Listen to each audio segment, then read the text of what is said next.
Hello everyone, welcome to Uttam's academy turning point. మరి మనం English వొకాబులరీలో భాగంగా ఈ యొక్క వీడియోలో ఆంటానిమ్స్ ఆల్రెడీ మనం సినానిమ్స్ చూడడం జరిగింది. మరి యొక్క వీడియోలో మనం కంప్లీట్గా ఆంటానిమ్స్, మరి సినానిమ్స్ అయినా ఆంటానిమ్స్ అయినా వర్డ్ పవర్ అయినా ఏదైనా సరే మధ్య మాదిరిగా మనకు వన్ వర్డ్ సబ్స్టిట్యూషన్స్ ఇవన్నీ కూడా very very closely related. Synonyms చూసినట్టయితే ఆల్మోస్ట్ ఆల్ ఇంకా ఆంటానిమ్స్ కూడా వచ్చినట్లే. కాకపోతే వీటి మీద కూడా మళ్ళీ మనం కొన్ని వర్డ్స్ చూడాల్సిందే. ఇక్కడ కూడా మనకు ప్రతి టెస్ట్ కూడా 50 వర్డ్స్ ఉంటాయి. 50 వర్డ్స్కు సంబంధించినటువంటి 4 ఆప్షన్స్ ఉంటాయి. అంటే ఒక question contains 5 words, excellent words.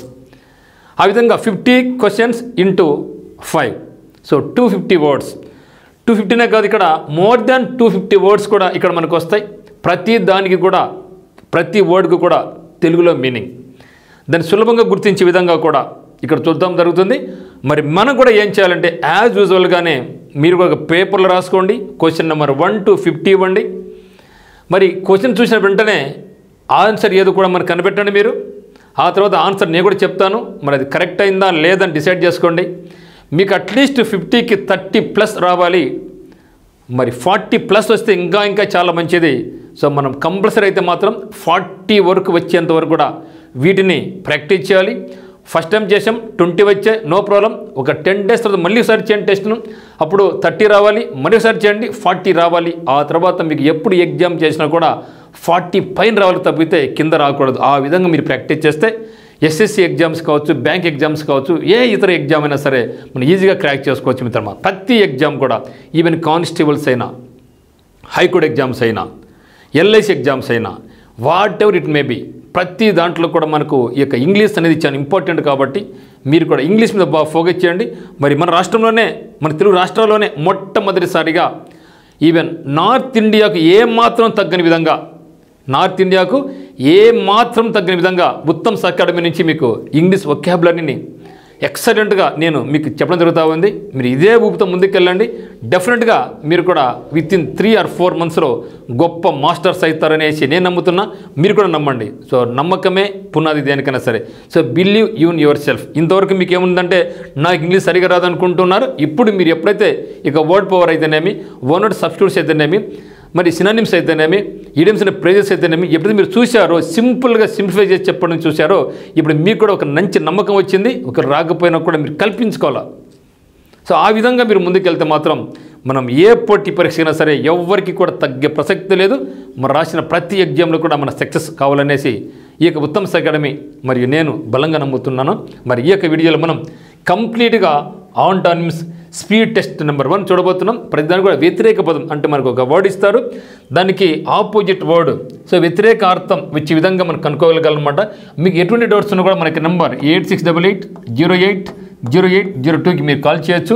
మరియు మీరు ఒకవేళ మీ యొక్క ఫ్రెండ్స్కి రెఫర్ చేసినట్టయితే ఉత్తమ్స్ అకాడమీ యాప్ను డౌన్లోడ్ చేసుకొని చెప్పండి, కోర్సు గురించి చెప్పండి. మరి ఇక్కడ చూస్తే question number 1 validate. So validate ఇచ్చారు. ఇక వ్యాలిడేట్కు ఉన్నటువంటి ఇక కింద 4 ఆప్షన్స్లో మనకి ఎగ్జాక్ట్లీ ఆపోజిట్ వర్డ్ కావాలి. Okay, find opposite word of the validate అనమాట. మరి disprove, authenticate, ingenuine, okay, then తర్వాత లీగలైజ్. జినైన్ కదా, అది జినైన్, ఇంజినైన్. కాబట్టి ఇక్కడ first of all what is the meaning of validate? So వ్యాలిడేట్లో మనకు ఉంది వాల్యూ అని ఉంది. సో వ్యాలిడ్, ఈ యొక్క పత్రం, ఈ యొక్క డాక్యుమెంట్, ఈ యొక్క సర్టిఫికేట్ వ్యాలిడ్ అంటే ఏమండి? ఎస్, ఇది ఎగ్జాక్ట్గా ఇది రియల్ అని మనం ధృవీకరిస్తాం. ఈ యొక్క 10th క్లాస్ సర్టిఫికేట్ వ్యాలిడ్ అవుతుంది అంటే ఇది ఒప్పుదల అవుతుంది, ఇది దీంట్లో పర్ఫెక్ట్గా ఉంది ఏదని చెప్పేదాన్ని మనం వ్యాలిడ్ అంటాం. ఈ ప్రపోజల్, ఈ యొక్క బుక్స్, ఈ యొక్క questions valid, reasonable. Okay, so what is meaning of validate అంటే ఇక్కడ వ్యాలిడేట్ మీన్స్ ధృవీకరించడం, check or prove the validity or accuracy of. Yes, ఇది కరెక్టే అని మనం ముద్ర వేస్తాం, చెప్పగలం. That is meaning of validate. మరి డిస్ప్రూవ్ అంటే, మీ ప్రూవ్ అంటే మనకు తెలుసు. ప్రూవ్ అంటే ఏమండి? సో మనం మ్యాథమెటిక్స్ ఉంది, ప్రూవ్ చేయాలి, ఎల్హెచ్ఎస్ ఆర్హెచ్ఎస్ అని ప్రూవ్. డిస్ప్రూవ్ అంటే మనం, ప్రూవ్ అంటే ఇది కరెక్ట్ అని చెప్పగలగాల, డిస్ప్రూవ్ అంటే మనం తప్పు అని నిరూపించాలా. Authenticate. So what mean authentication? So authentication అంటే మనం ఇది ఖచ్చితంగా ఇది ప్రామాణికం, సో అథెంటిక్గా ఉంది అని చెప్పడం జరుగుతుంది. లీగలైజ్ అంటే లీగల్ అంటే మనకు ఒక లా పరంగా వస్తుంది, చట్టబద్ధమైనటువంటి అని అర్థం. In genuine, so genuine person అంటే చాలా మంచి పర్సన్. ఇన్ జినైన్ అన్న కూడా ఇక్కడ మనకు నెగిటివ్ మీనింగ్ రాదు మనకు. జనరల్ ఇన్ అంటే నెగిటివ్ వస్తుంది, ఇక్కడ కాదు. ఇన్ జినైన్ మీన్స్ చాతుర్యం అని అర్థం. మరి what is meaning of invalidate? So validate means ధృవీకరించడం, ఇది కరెక్ట్ అని ప్రూవ్ చేయడం. కానీ ఆన్సర్ మనకి ఏమవుతుంది ఇప్పుడు? డిస్ప్రూవ్ అవుతుంది. సో ఆన్సర్ ఈజ్ ఈక్వల్ మనకి ఏమవుతుంది? డిస్ప్రూవ్ అవుతుంది.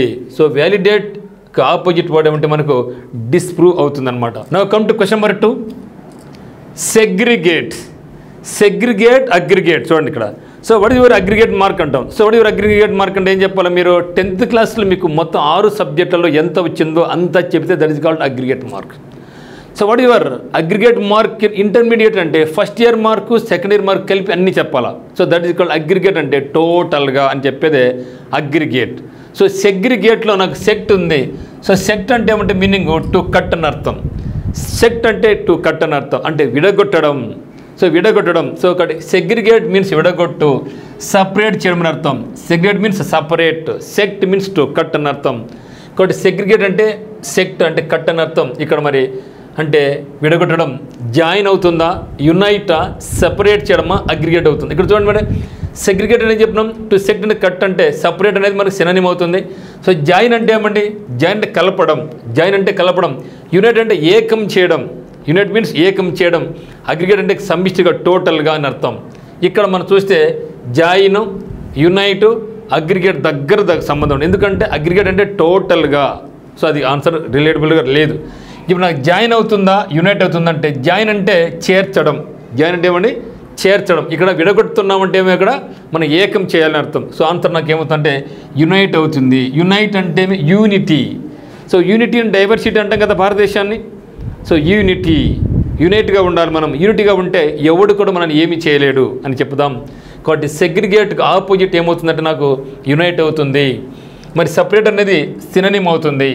Now come to question number 3. ఫ్లాంబాయంట్.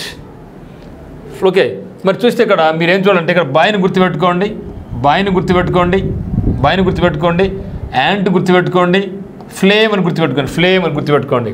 అంటే మంటలతో బాలుడు చీమలు. చీమను చూస్తే పిల్లోడికి ఎక్కిందనుకో, చిన్న పిల్లోడికి వాడు ఎట్టుంటాడంటే హుషారుగా ఉంటాడు. సో ఎప్పుడు ఫ్లేమ్ మంట వెలిగిస్తాడంటే తన బర్త్డేకి మంట వెలిగిస్తాడు అని గుర్తుపెట్టుకో. ఒక అబ్బాయి బర్త్డేకి మంటను వెలిగించాడు. ఎందుకు మంట వెలిగిస్తున్నాడు? ఇక్కడ బర్త్డే క్యాండిల్స్. ఆ రోజు వాడు ఎట్టున్నాడు?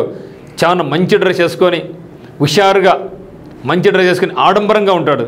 కాబట్టి ఫ్లాంబాయంట్ అంటే ఏమంటే మీనింగ్ ఆడంబరం అని అర్థం. Acting in a loud confident way that attract attention. So ఆ రోజు అబ్బాయి చాలా హుషారుగా ఉంటాడు, చాలా ఒక కాన్ఫిడెంట్గా ఉంటాడు. నేను ఖచ్చితంగా డెవలప్ అవుతాను, ఫ్యూచర్ బాగుంటుంది అని ఒక మంచి నమ్మకంతో ఉంటాడు, హుషారుగా ఉంటాడు. నేను సాధించబోతున్నాను అనే నమ్మకంతో ఉంటాడు. సో మరియు మంచి డ్రెస్ చేసుకుని ఉంటాడు. ఇవన్నీ గుర్తుంచుకుంటే మనకి ఇక ఫ్లాంబాయంట్ అంటే మీనింగ్ ఈజీగా అర్థమైపోతుంది.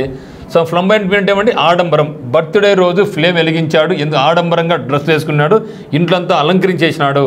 So acting in a loud confident way that attracts attention. ఇప్పుడు మరి మీనింగ్ క్వైట్ అవుతుందా, ఎగ్జైటెడ్ అవుతుందా, డిస్టర్బ్డ్ అవుతుందా, డిస్ట్రెస్డ్ అవుతుందా?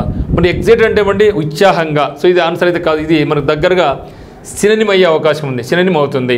మరి డిస్టర్బ్డ్ అంటే ఏమండి డిస్టర్బ్ కావడం అంటే మీ కలత చెందడం, డిస్టర్బ్ కావడం. సో ఇది కూడా ఆన్సర్ కాదు. డిస్ట్రెస్ అంటే బాధపడ్డం. సో డిస్ట్రెస్ అంటే ఏమండి బాధపడ్డం.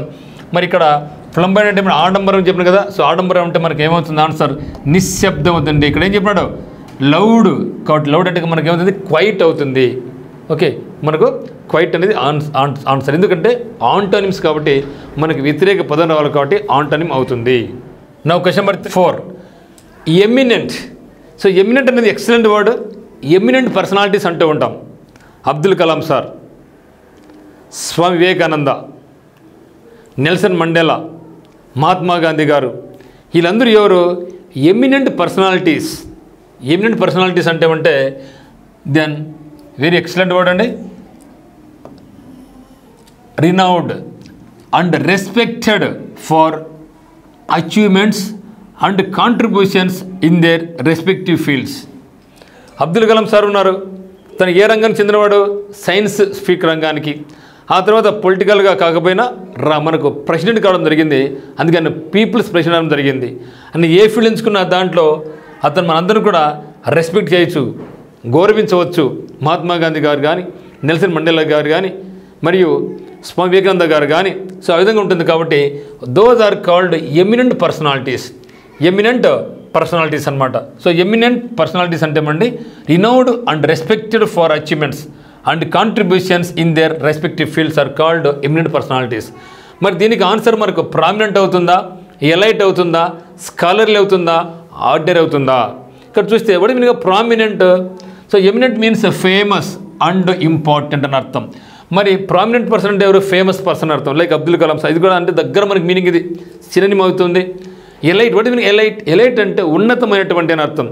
So elite persons, elite families అంటూ ఉంటాం. వీ కెన్ సే మనకు అంబానీ ఫ్యామిలీ కానీ, ఆదాని ఫ్యామిలీస్ కానీ, ఇన్ఫోసిస్ ఫ్యామిలీస్ కానీ, వీళ్ళందరూ కూడా ఎలైట్ ఫ్యామిలీస్ అంటే. సో ఎలైట్ ఫ్యామిలీస్ అంటే groups of individuals who have achieved and significant wealth, ధనము, పవర్ మరి ఇన్ఫ్లుయెన్స్ ఉండే వాళ్ళని ఏమంటామంటే మనం ఎలైట్ ఫ్యామిలీస్ అంటాం. సో ఇది కూడా దానికి మనకి ఎమినెంట్కు సినోనిమ్ అవుతుంది కదా. మరి స్కాలర్లు అంటే ఏమండి? పండితుడు. స్కాలర్ అంటే పండితుడు, బాగా చదువు ఇచ్చిన వాళ్ళు స్కాలర్స్. దెన్ మనకు కావాల్సిన ఆన్సర్ ఏమంటే ఆర్డినరీ అంటే సామాన్యమైనటువంటి, సాధారణమైనటువంటి అనే దాన్ని ఏమంటామంటే మనం ఆర్డినరీ అంటాం. కాబట్టి ఎమినెంట్కి ఆపోజిట్ మనకు ఓడేమంటే ఆర్డినరీ. సో ఎమినెంట్కి ఆపోజిట్ వర్డ్ మనకు ఆర్డినరీ అవుతుంది. Now come to question number 5, economical. So ఎకనామికల్లో మనకి ఏముంది? ఎకానమీ గుర్తుపెట్టుకోండి మిత్రమా. Why for economy? మన డబ్బులు ఎట్లా సేవ్ చేసుకోవాలి, ఏ విధంగా మనం డబ్బులు సేవ్ చేసుకోవాలి, ఏ విధంగా మనం యొక్క ఆర్థిక పొదుపు చేసుకోవాలి, ఎట్లా ఖర్చు పెట్టకూడదు, ఇవన్నీ తెలుసుకోవడమే మనకు ఎకనామికల్. ఓకే, ఇది మనకు ఎకనామికల్. మరి ఎకనామికల్ అంటే ఎకనామికల్ అంటే ఆర్థిక పొదుపు, ఆర్థిక పొదుపు. సో ఎకనామిక్స్ అంటేనే నువ్వు డబ్బు ఎట్టు ఖర్చు పెట్టాలా, ఎట్లా మిగిల్చుకొని చెప్పేది. కాబట్టి ఎకనామికల్లో ఎకానమీ గుర్తుపెట్టుకోండి. Then marked by careful, efficient and prudent use of resources. So మన దగ్గర ఉన్నటువంటి రిసోర్సెస్ మనం ఎట్లా యూజ్ చేసుకోవాలి, ఏదైనా ఆర్థికంగా పొదుపు చేసుకోవాలి అని వివరించేదే మనకు ఎకనామిక్స్. కాబట్టి ఎకనామికల్ అంటే మనకు పొదుపు చేసుకోవడం అని అర్థం. మరి ఎక్స్పెన్సివా, లూక్రేటివా, ఎక్స్ట్రావేగెంటా, స్టింజీనా? What is mean stingy? స్టింజ్ అంటే పిషనారి, అంటే డబ్బులు ఖర్చు పెట్టాడు. స్టింజీ మీన్స్ పిషనారి, డబ్బులు ఖర్చు పెట్టే ప్రసక్తే లేదు కదా. మరి మనకు కలిసిన ఎకనామిక్ అంటే ఏమి? పొదుపుగా వాడుకోవడం అంటే మనకు సినోనిమ్ అవుతుంది. లూక్రేటివ్, సో మనం వింటూ ఉంటాం లూక్రేటివ్ జాబ్స్ అంటూ ఉంటాం. So lucrative jobs. So lucrative jobs అంటే ఏమంటే మనకు lucrative jobs are high paying careers అంటే ఏమంటే మనకు ఐటీ ప్రొఫెషనల్స్ కానీ, మెడికల్ ఫీల్డ్ అయితేనేమి, ఎకనామిక్ అడ్వైజర్స్ అయితేనేమి, వీళ్ళకి శాలరీస్ హై రేంజ్లో ఉంటాయి. సో అటువంటి జాబ్స్ మనం ఏమంటామంటే లూక్రేటివ్ జాబ్స్ అంటాం. సో లూక్రేటివ్ జాబ్స్ అంటే ఏమండి? సో హై పేయింగ్ కెరియర్స్ అనమాట. లైక్ ఐటీ ప్రొఫెషనల్స్ కానీ, ఫినాన్షియల్ ఎక్స్పర్ట్స్ కానీ, లేదా మెడికల్ ప్రొఫెషనల్స్ కానీ, వీళ్ళందరి యొక్క జాబ్స్ని ఏమంటామంటే మనం లూక్రేటివ్ జాబ్స్ అంటాం. ఎందుకంటే వాళ్ళకు డబ్బులు బాగా సంపాదిస్తారు. సో అటువంటి జాబ్స్ని మనం ఏమంటామంటే లూక్రేటివ్ అంటాం. అంటే లూక్రేటివ్ అంటే ఏమంటే లాభదాయకమైనటువంటి అని అర్థం. స్టింజ్ అంటే పిషనారీ, ఎకనామిక్ అంటే ఏమి? వాటి మీకు ఎకానమీ పిషనారీ కాదు, అంటే డబ్బులు జాగ్రత్తగా ఖర్చు పెట్టుకునేవాడు. ఎక్స్పెన్సివ్, ఎక్స్ట్రావేజెంట్. వాటి మీకు ఎక్స్పెన్సివ్. సో ఈ యొక్క కారు అనేది బాగా ఎక్స్పెన్సివ్ అంట. అంటే కారు ఎక్స్పెన్సివ్ అంటే మీ యొక్క కారు చాలా ఖరీదైనటువంటిది అని అర్థం. కారు బాగా ఖరీదైనటువంటి అనే దాన్ని మనం ఎక్స్పెన్సివ్ అంటాం. మరి ఎక్స్ట్రావేజెంట్, ఎక్స్ట్రాగా డబ్బులు ఖర్చు పెట్టేవాడిని మనం ఏమిటంటే ఎక్స్ట్రావేజెంట్ అంటాం. అంటే స్పెండ్ థ్రిఫ్ట్ అంటూ ఉంటాం. ఓకే, ఎక్స్ట్రావేజెంట్ అంటే ఏమంటే స్పెండ్ థ్రిఫ్ట్, డబ్బులు బాగా ఖర్చు పెట్టేవాడిని. లేదంటే లావిష్. సో లావిష్ అంటే దుబారా ఖర్చు పెట్టేవాడు అనమాట. ఇక్కడ మనకు ఆన్సర్ ఏమవుతుందంటే ఎక్స్ట్రావేజెంట్ అవుతుంది, ఎక్స్ట్రావేగెంట్ అవుతుంది అనమాట. సో ఆన్సర్ మనకు విపరీతమంగా ఖర్చు పెట్టేవాడిని మనం ఎక్స్ట్రావేగెంట్ అంటాం. That is equal to opposite is equal to economical. Now come to question number 6, animosity. So చాలా ఎక్సలెంట్ వర్డ్ అండి. అనిమాసిటీ అంటే ఏమంటే అనిమాసిటీ. సో అనిమస్ అంటే మైండ్ అని అర్థం. So animus means mind. అందుకని మనం ఏమంటామంటే యునానిమస్ అంటాం. సో యునానిమస్ ఎలెక్టెడ్ అంటే ఏకగ్రీవంగా ఎన్నికవడం అని అర్థం. అంటే అందరి మైండ్లు ఒకే విధంగా ఎన్నిక చేసుకుంటాం అని చెప్పారు కాబట్టి దట్ ఈస్ కాల్డ్ యునానిమస్. కాబట్టి అనిమాసిటీ అంటే శత్రుత్వం. అంటే నెగిటివ్ కదా, శత్రుత్వం అనమాట. కాబట్టి మరి చూస్తే ఇక్కడ లవ్, లస్ట్, లక్, లాస్.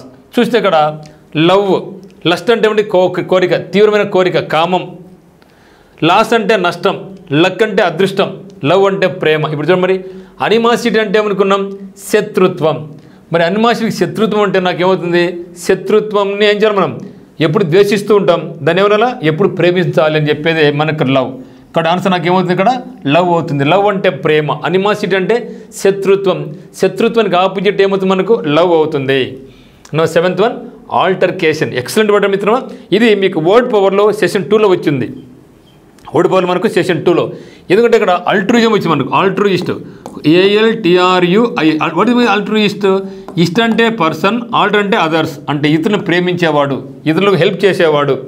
ఏ వ్యక్తి అయితే ఇతరులకు ఎప్పుడు చూసి హెల్ప్ చేస్తూ ఉంటాడో ఆ యొక్క వ్యక్తిని ఏమంటామంటే మనం ఆల్ట్రూయిస్ట్ అంటాం. అంటే ఆల్టర్ అంటే అదర్స్, ఇతరులకు సాయం చేసేవాడు. పరోపకారి అంటాం. అంటే అందుకని మనం ఆల్టరేషన్స్ అంటూ ఉంటాం. మన ప్యాంట్ చినిపింది అనుకో, ఏం చేయాలి? మనం ఆల్టరేషన్ చేయాలి. సో మా ఇంట్లో ఆల్టరేషన్ జరుగుతున్నాయి. ఆల్టరేషన్స్ అంటే మీ పెయింట్ తీసి ఇంకో పెయింట్ వేసిన, మార్పులు చేర్పు జరుగుతూ ఉన్నాయి. సో ఇంకోటి అంటే అదర్స్ అని అర్థం. మరి ఇక్కడ ఆల్టర్కేషన్ అంటే ఏమంటే కేషన్, ఆల్టర్ అంటే అదర్స్, కేషన్ అంటే కాజ్, అదర్ కాజ్ అంటే ఇక్కడ ఏమంటే అనవసరంగా ఆర్గ్యుమెంట్ చేసుకోవడం, ఇది ఎస్ అంటే వాడు నో అది కాదు అంటాడు. అప్పుడు నీకు కోపం వస్తుంది. కోపం వచ్చిన ఇద్దరి మధ్య ఏం జరుగుతుంది? ఆర్గ్యుమెంట్ జరుగుతుంది, సంఘర్షణ జరుగుతుంది, వాగ్వాదం జరుగుతుంది. So that is the meaning of altercation. So altercation means వాగ్వాదం, ఘర్షణ. ఎందుకంటే అదర్స్ నో అంటే నీకు కోపం వస్తుంది, అప్పుడు ఇద్దరి మధ్య ఆర్గ్యుమెంట్ జరుగుతుంది, ఘర్షణ జరుగుతుంది, గలాట జరుగుతుంది, వాగ్వాదం జరుగుతుంది, వివాదం జరుగుతుంది. దీనికి ఆపోజిట్ ఏది నడుతున్నాడో explanation, challenge, compromise, opposition. So ఏం చెప్పినాం? వాటి మీకు ఎక్స్ప్లెనేషన్. సో ఎక్స్ప్లెనేషన్ అంటే వివరించడం. సో మనం ఎగ్జామ్ పెడతాం, ఎగ్జామ్ మీకు ఏం చేస్తాం? ఎక్స్ప్లెయిన్ చేస్తాం. That is explanation. అంటే దాన్ని మీకు వివరిస్తాం. ఛాలెంజ్ అంటే మీ సవాల్ విషయం చూసుకొని కదా, ఛాలెంజ్ పో అంటాం. అంటే ఒకరు ఛాలెంజ్ చేసుకుంటే దట్ ఈస్ కాల్డ్ ఛాలెంజ్, అంటే సవాల్ విసురుకోవడం. అపోజిషన్ అంటే ఏమంటే వ్యతిరేకత. మరి ఇక్కడ మనకు ఆల్టర్కేషన్ ఆ వాగ్వాదానికి ఏం చెప్పినాం? కాంప్రమైజ్. అంతే కదా. ఎందుకు కొట్లాడుకున్నాం అనవసరంగా? ఇద్దరు రాజీ కండి, దాంట్లో ఏముంది? రాజీ కావాలప్ప అనుకుంటూ ఉంటాం. So that is meaning of compromise. కాబట్టి ఆల్టర్కేషన్కు ఆపోజిట్ మీనింగ్ ఏమంటే మనకు కాంప్రమైజ్. Question number 8 కొయాక్స్. సో కొయాక్స్లో మీరు గుర్తుపెట్టుకుని కోయలు. సో కొయాక్స్లో కోయ గుర్తుపెట్టుకుంటే ఈ యొక్క వర్డ్ మీరు ఈజీ గుర్తుపెట్టుకుంటే, లేదంటే మర్చిపోతూ ఉన్నారు. కోయలు. సో కోయలు ఎక్కడున్నారు ఎక్కువగా మనకంటే? కోయ డ్యాన్స్ అంటే ఇక్కడ కొమ్ము డ్యాన్స్. సో కొమ్ము డ్యాన్స్ను ఎవరు జరుపుకుంటారంటే కోయ ట్రైబల్ జరుపుకుంటారు. మరి కోయ ట్రైబ్స్ ఎక్కడున్నారంటే మనకు ఏలూరు, ASR అల్లూరు సీతారామరాజు జిల్లాలో మనకు కోయలు ఉన్నారు. వాళ్ళు జరుపుకునే కొమ్ము డ్యాన్స్ అనమాట. ఇది కోయ డ్యాన్స్. మరి ఇక కొమ్ము డ్యాన్స్ లేదా కోయ డ్యాన్స్ అనేది చూడడానికి చాలా ఎక్సలెంట్గా ఉంటుంది. మనం వాళ్ళు పొగిడామనుకోండి కోయలను, వాళ్ళు ఇంకా బాగా హుషారుగా డ్యాన్స్ చేస్తారు, హుషారు డ్యాన్స్ చేస్తారు. మీ యొక్క డ్యాన్స్ సూపర్ అన్నామనుకోండి, వాళ్ళే కాదు ఎవరైనా సరే నన్నైనా పొగిడితే మీరు సార్ మీ క్లాస్ అద్భుతం అంటే మేము ఇంకా హుషారుగా చెప్తాం. నేను ఎక్సలెంట్ చదువుతున్నాను నేను అన్నీ అనుకోను, ఇంకా బాగా చదువుతావు. ఎప్పుడైనా సరే పొగడతని చాలా ఇంపార్టెంట్. ఇక్కడ నేను కోయ ట్రైబ్స్ పొగిడితే వాళ్ళు ఎక్సలెంట్ పెర్ఫామ్ చేస్తారు, ఇంకా వాళ్ళు ఎంకరేజ్ అవుతారనమాట. కాబట్టి కొయాక్స్ అంటే మీనింగ్ పొగడ్తలు. Compliments to gently persuade or encourage someone to do something. నువ్వు ఫలాంది చేయగలవు, నువ్వు సాధిస్తావు, నీకు జాబ్ వస్తుంది, నువ్వు పరిగెత్తగలవు అంటే వాళ్ళు ఇంకా ఎంకరేజ్ అవుతారనమాట. ఇక్కడ కొయాక్స్ అంటే పొగడ్తలు. ఓకే, ఈ యొక్క కొమ్ము డ్యాన్స్ గుర్తుపెట్టుకోండి. కొమ్ము డ్యాన్స్ ఎవరు చేస్తారు? కోయ ట్రైబల్ చేస్తారు. వీళ్ళు ఎక్కడున్నారు? ఏలూరు డిస్టిక్, మరి ASR డిస్టిక్ అంటే అల్లూరు సీతారామరాజు జిల్లాలో ఉన్నారు. దాంతోపాటుగా పక్క రాష్ట్రమైన ఛత్తీస్గఢ్లో కూడా కోయలు ఉన్నారు. మరి యొక్క కొమ్ము డ్యాన్స్ అనేది ఆంధ్రప్రదేశ్లో ఏలూరు జిల్లా, ASR జిల్లా కాకుండా పక్కన ఛత్తీస్గఢ్లో కూడా ఈ యొక్క పండగ, ఈ యొక్క డ్యాన్స్ అనేది జరుగుతుంది అని గుర్తుపెట్టుకోండి. జీకే పరంగా ఇది మనకి చాలా ఎక్సలెంట్ అనమాట. ఇక్కడ కొయాక్స్ అంటే పొగడ్త. మరి చూద్దాం దానికి ఆపోజిట్ మీనింగ్ ఏమవుతుందో. Dull, dissuade, active, speed. వాటి మీనింగ్ స్పీడ్, వేగంగా పోవడం. సో ఆన్సర్ ఇది అయ్యే ప్రసక్తే లేదు. యాక్టివ్ అంటే హుషారు, కొయాక్స్ అంటే హుషారు కదా, పొగడ్త యాక్టివ్ అది కూడా కాదు. డల్ దెన్ డిషియేట్, ఈ రెంటిల్లో మనకు ఆన్సర్ దాగి ఉంది, మనం ఏదో కనుక్కోగలగాలి. సో డల్ అంటే నీరసమైనటువంటి అని అర్థం. ఇక్కడ మనకు ఆన్సర్ ఏమంటే డిషియేట్ అంటే నిరాకరించడం అని అర్థం. నాకు పొగడ్త వద్దుపో, పొగుడు నాకు పొగడ్త వద్దుపో చెప్పేదే డిషియేట్. మరి డల్ అని కూడా అనిపిస్తుంది కానీ బట్ మనకి ఎగ్జాక్ట్ సూటబుల్ అయ్యే ఓడేదంటే నాకు dissuade. Then 9th one erudite. So erudite knowledge, showing knowledge అనమాట. సో వాట్ మీన్ ఎరడైట్ అంటే ఎరప్ట్ అంటే ఏమండి, పైకి లేయడం. ఓకే, వ్యాల్కన్ ఎరప్ట్ అయింది అంటాం. సో ఎరడైట్ అంటే ఏమంటే టు షో నాలెడ్జ్, నీకు నాలెడ్జ్ ప్రదర్శించవయ్యా, ఏందో చూద్దాం, నీకు డ్యాన్స్ పెర్ఫార్మెన్స్ చూపించవయ్యా. సో ఎరడైట్ మీన్స్ తెలివి గల, పాండిత్యం గల, to show knowledge particularly from study and reading. మీ చదువులో కానీ, మీ స్టడీలో కానీ, మీకు రీడింగ్లో కానీ మీరు చూపించే శక్తి, మీరు చూపించే తెలివితేటలు ఏమంటామంటే మనం ఎరడైట్ అంటాం. అంటే she was very erudite, so having a great knowledge. So ఆమె యొక్క నాలెడ్జ్ ఎంతైతే ఉందో అంతా కూడా మా ప్రదర్శిస్తూ ఉంది అని అర్థం. మరి ఇప్పుడు ఎడ్యుకేటెడ్, అన్స్కాలర్లీ, స్కాలర్లీ, పొసెసివ్. మరి పొసెసివ్ అంటే ఏమండి, not wanting to share somebody or something అంటూ ఉంటాం. బట్ ఎప్పుడు కూడా possessive person, active voice, passive voice ఉంది కదా మనకు. యాక్టివ్ వాయిస్, ప్యాసివ్ వాయిస్లో ఇది కూడా పొసెసివ్ అంటే ఏమంటే ఎప్పుడు డల్గా ఉంటాడు, ఎక్స్ప్రెస్ చేయడు, అనేక ఐడియాస్ బయటికి చెప్పడు. So that is possessive. So not wanting to share somebody or something. Then scholarly అంటే ఏమండి, పాండిత్యం గలవాడు. అంటే what is erudite, to show knowledge. కాబట్టి స్కాలర్లీ అనేది మనకి ఏమవుతుందంటే సినోనిమ్ అవుతుంది.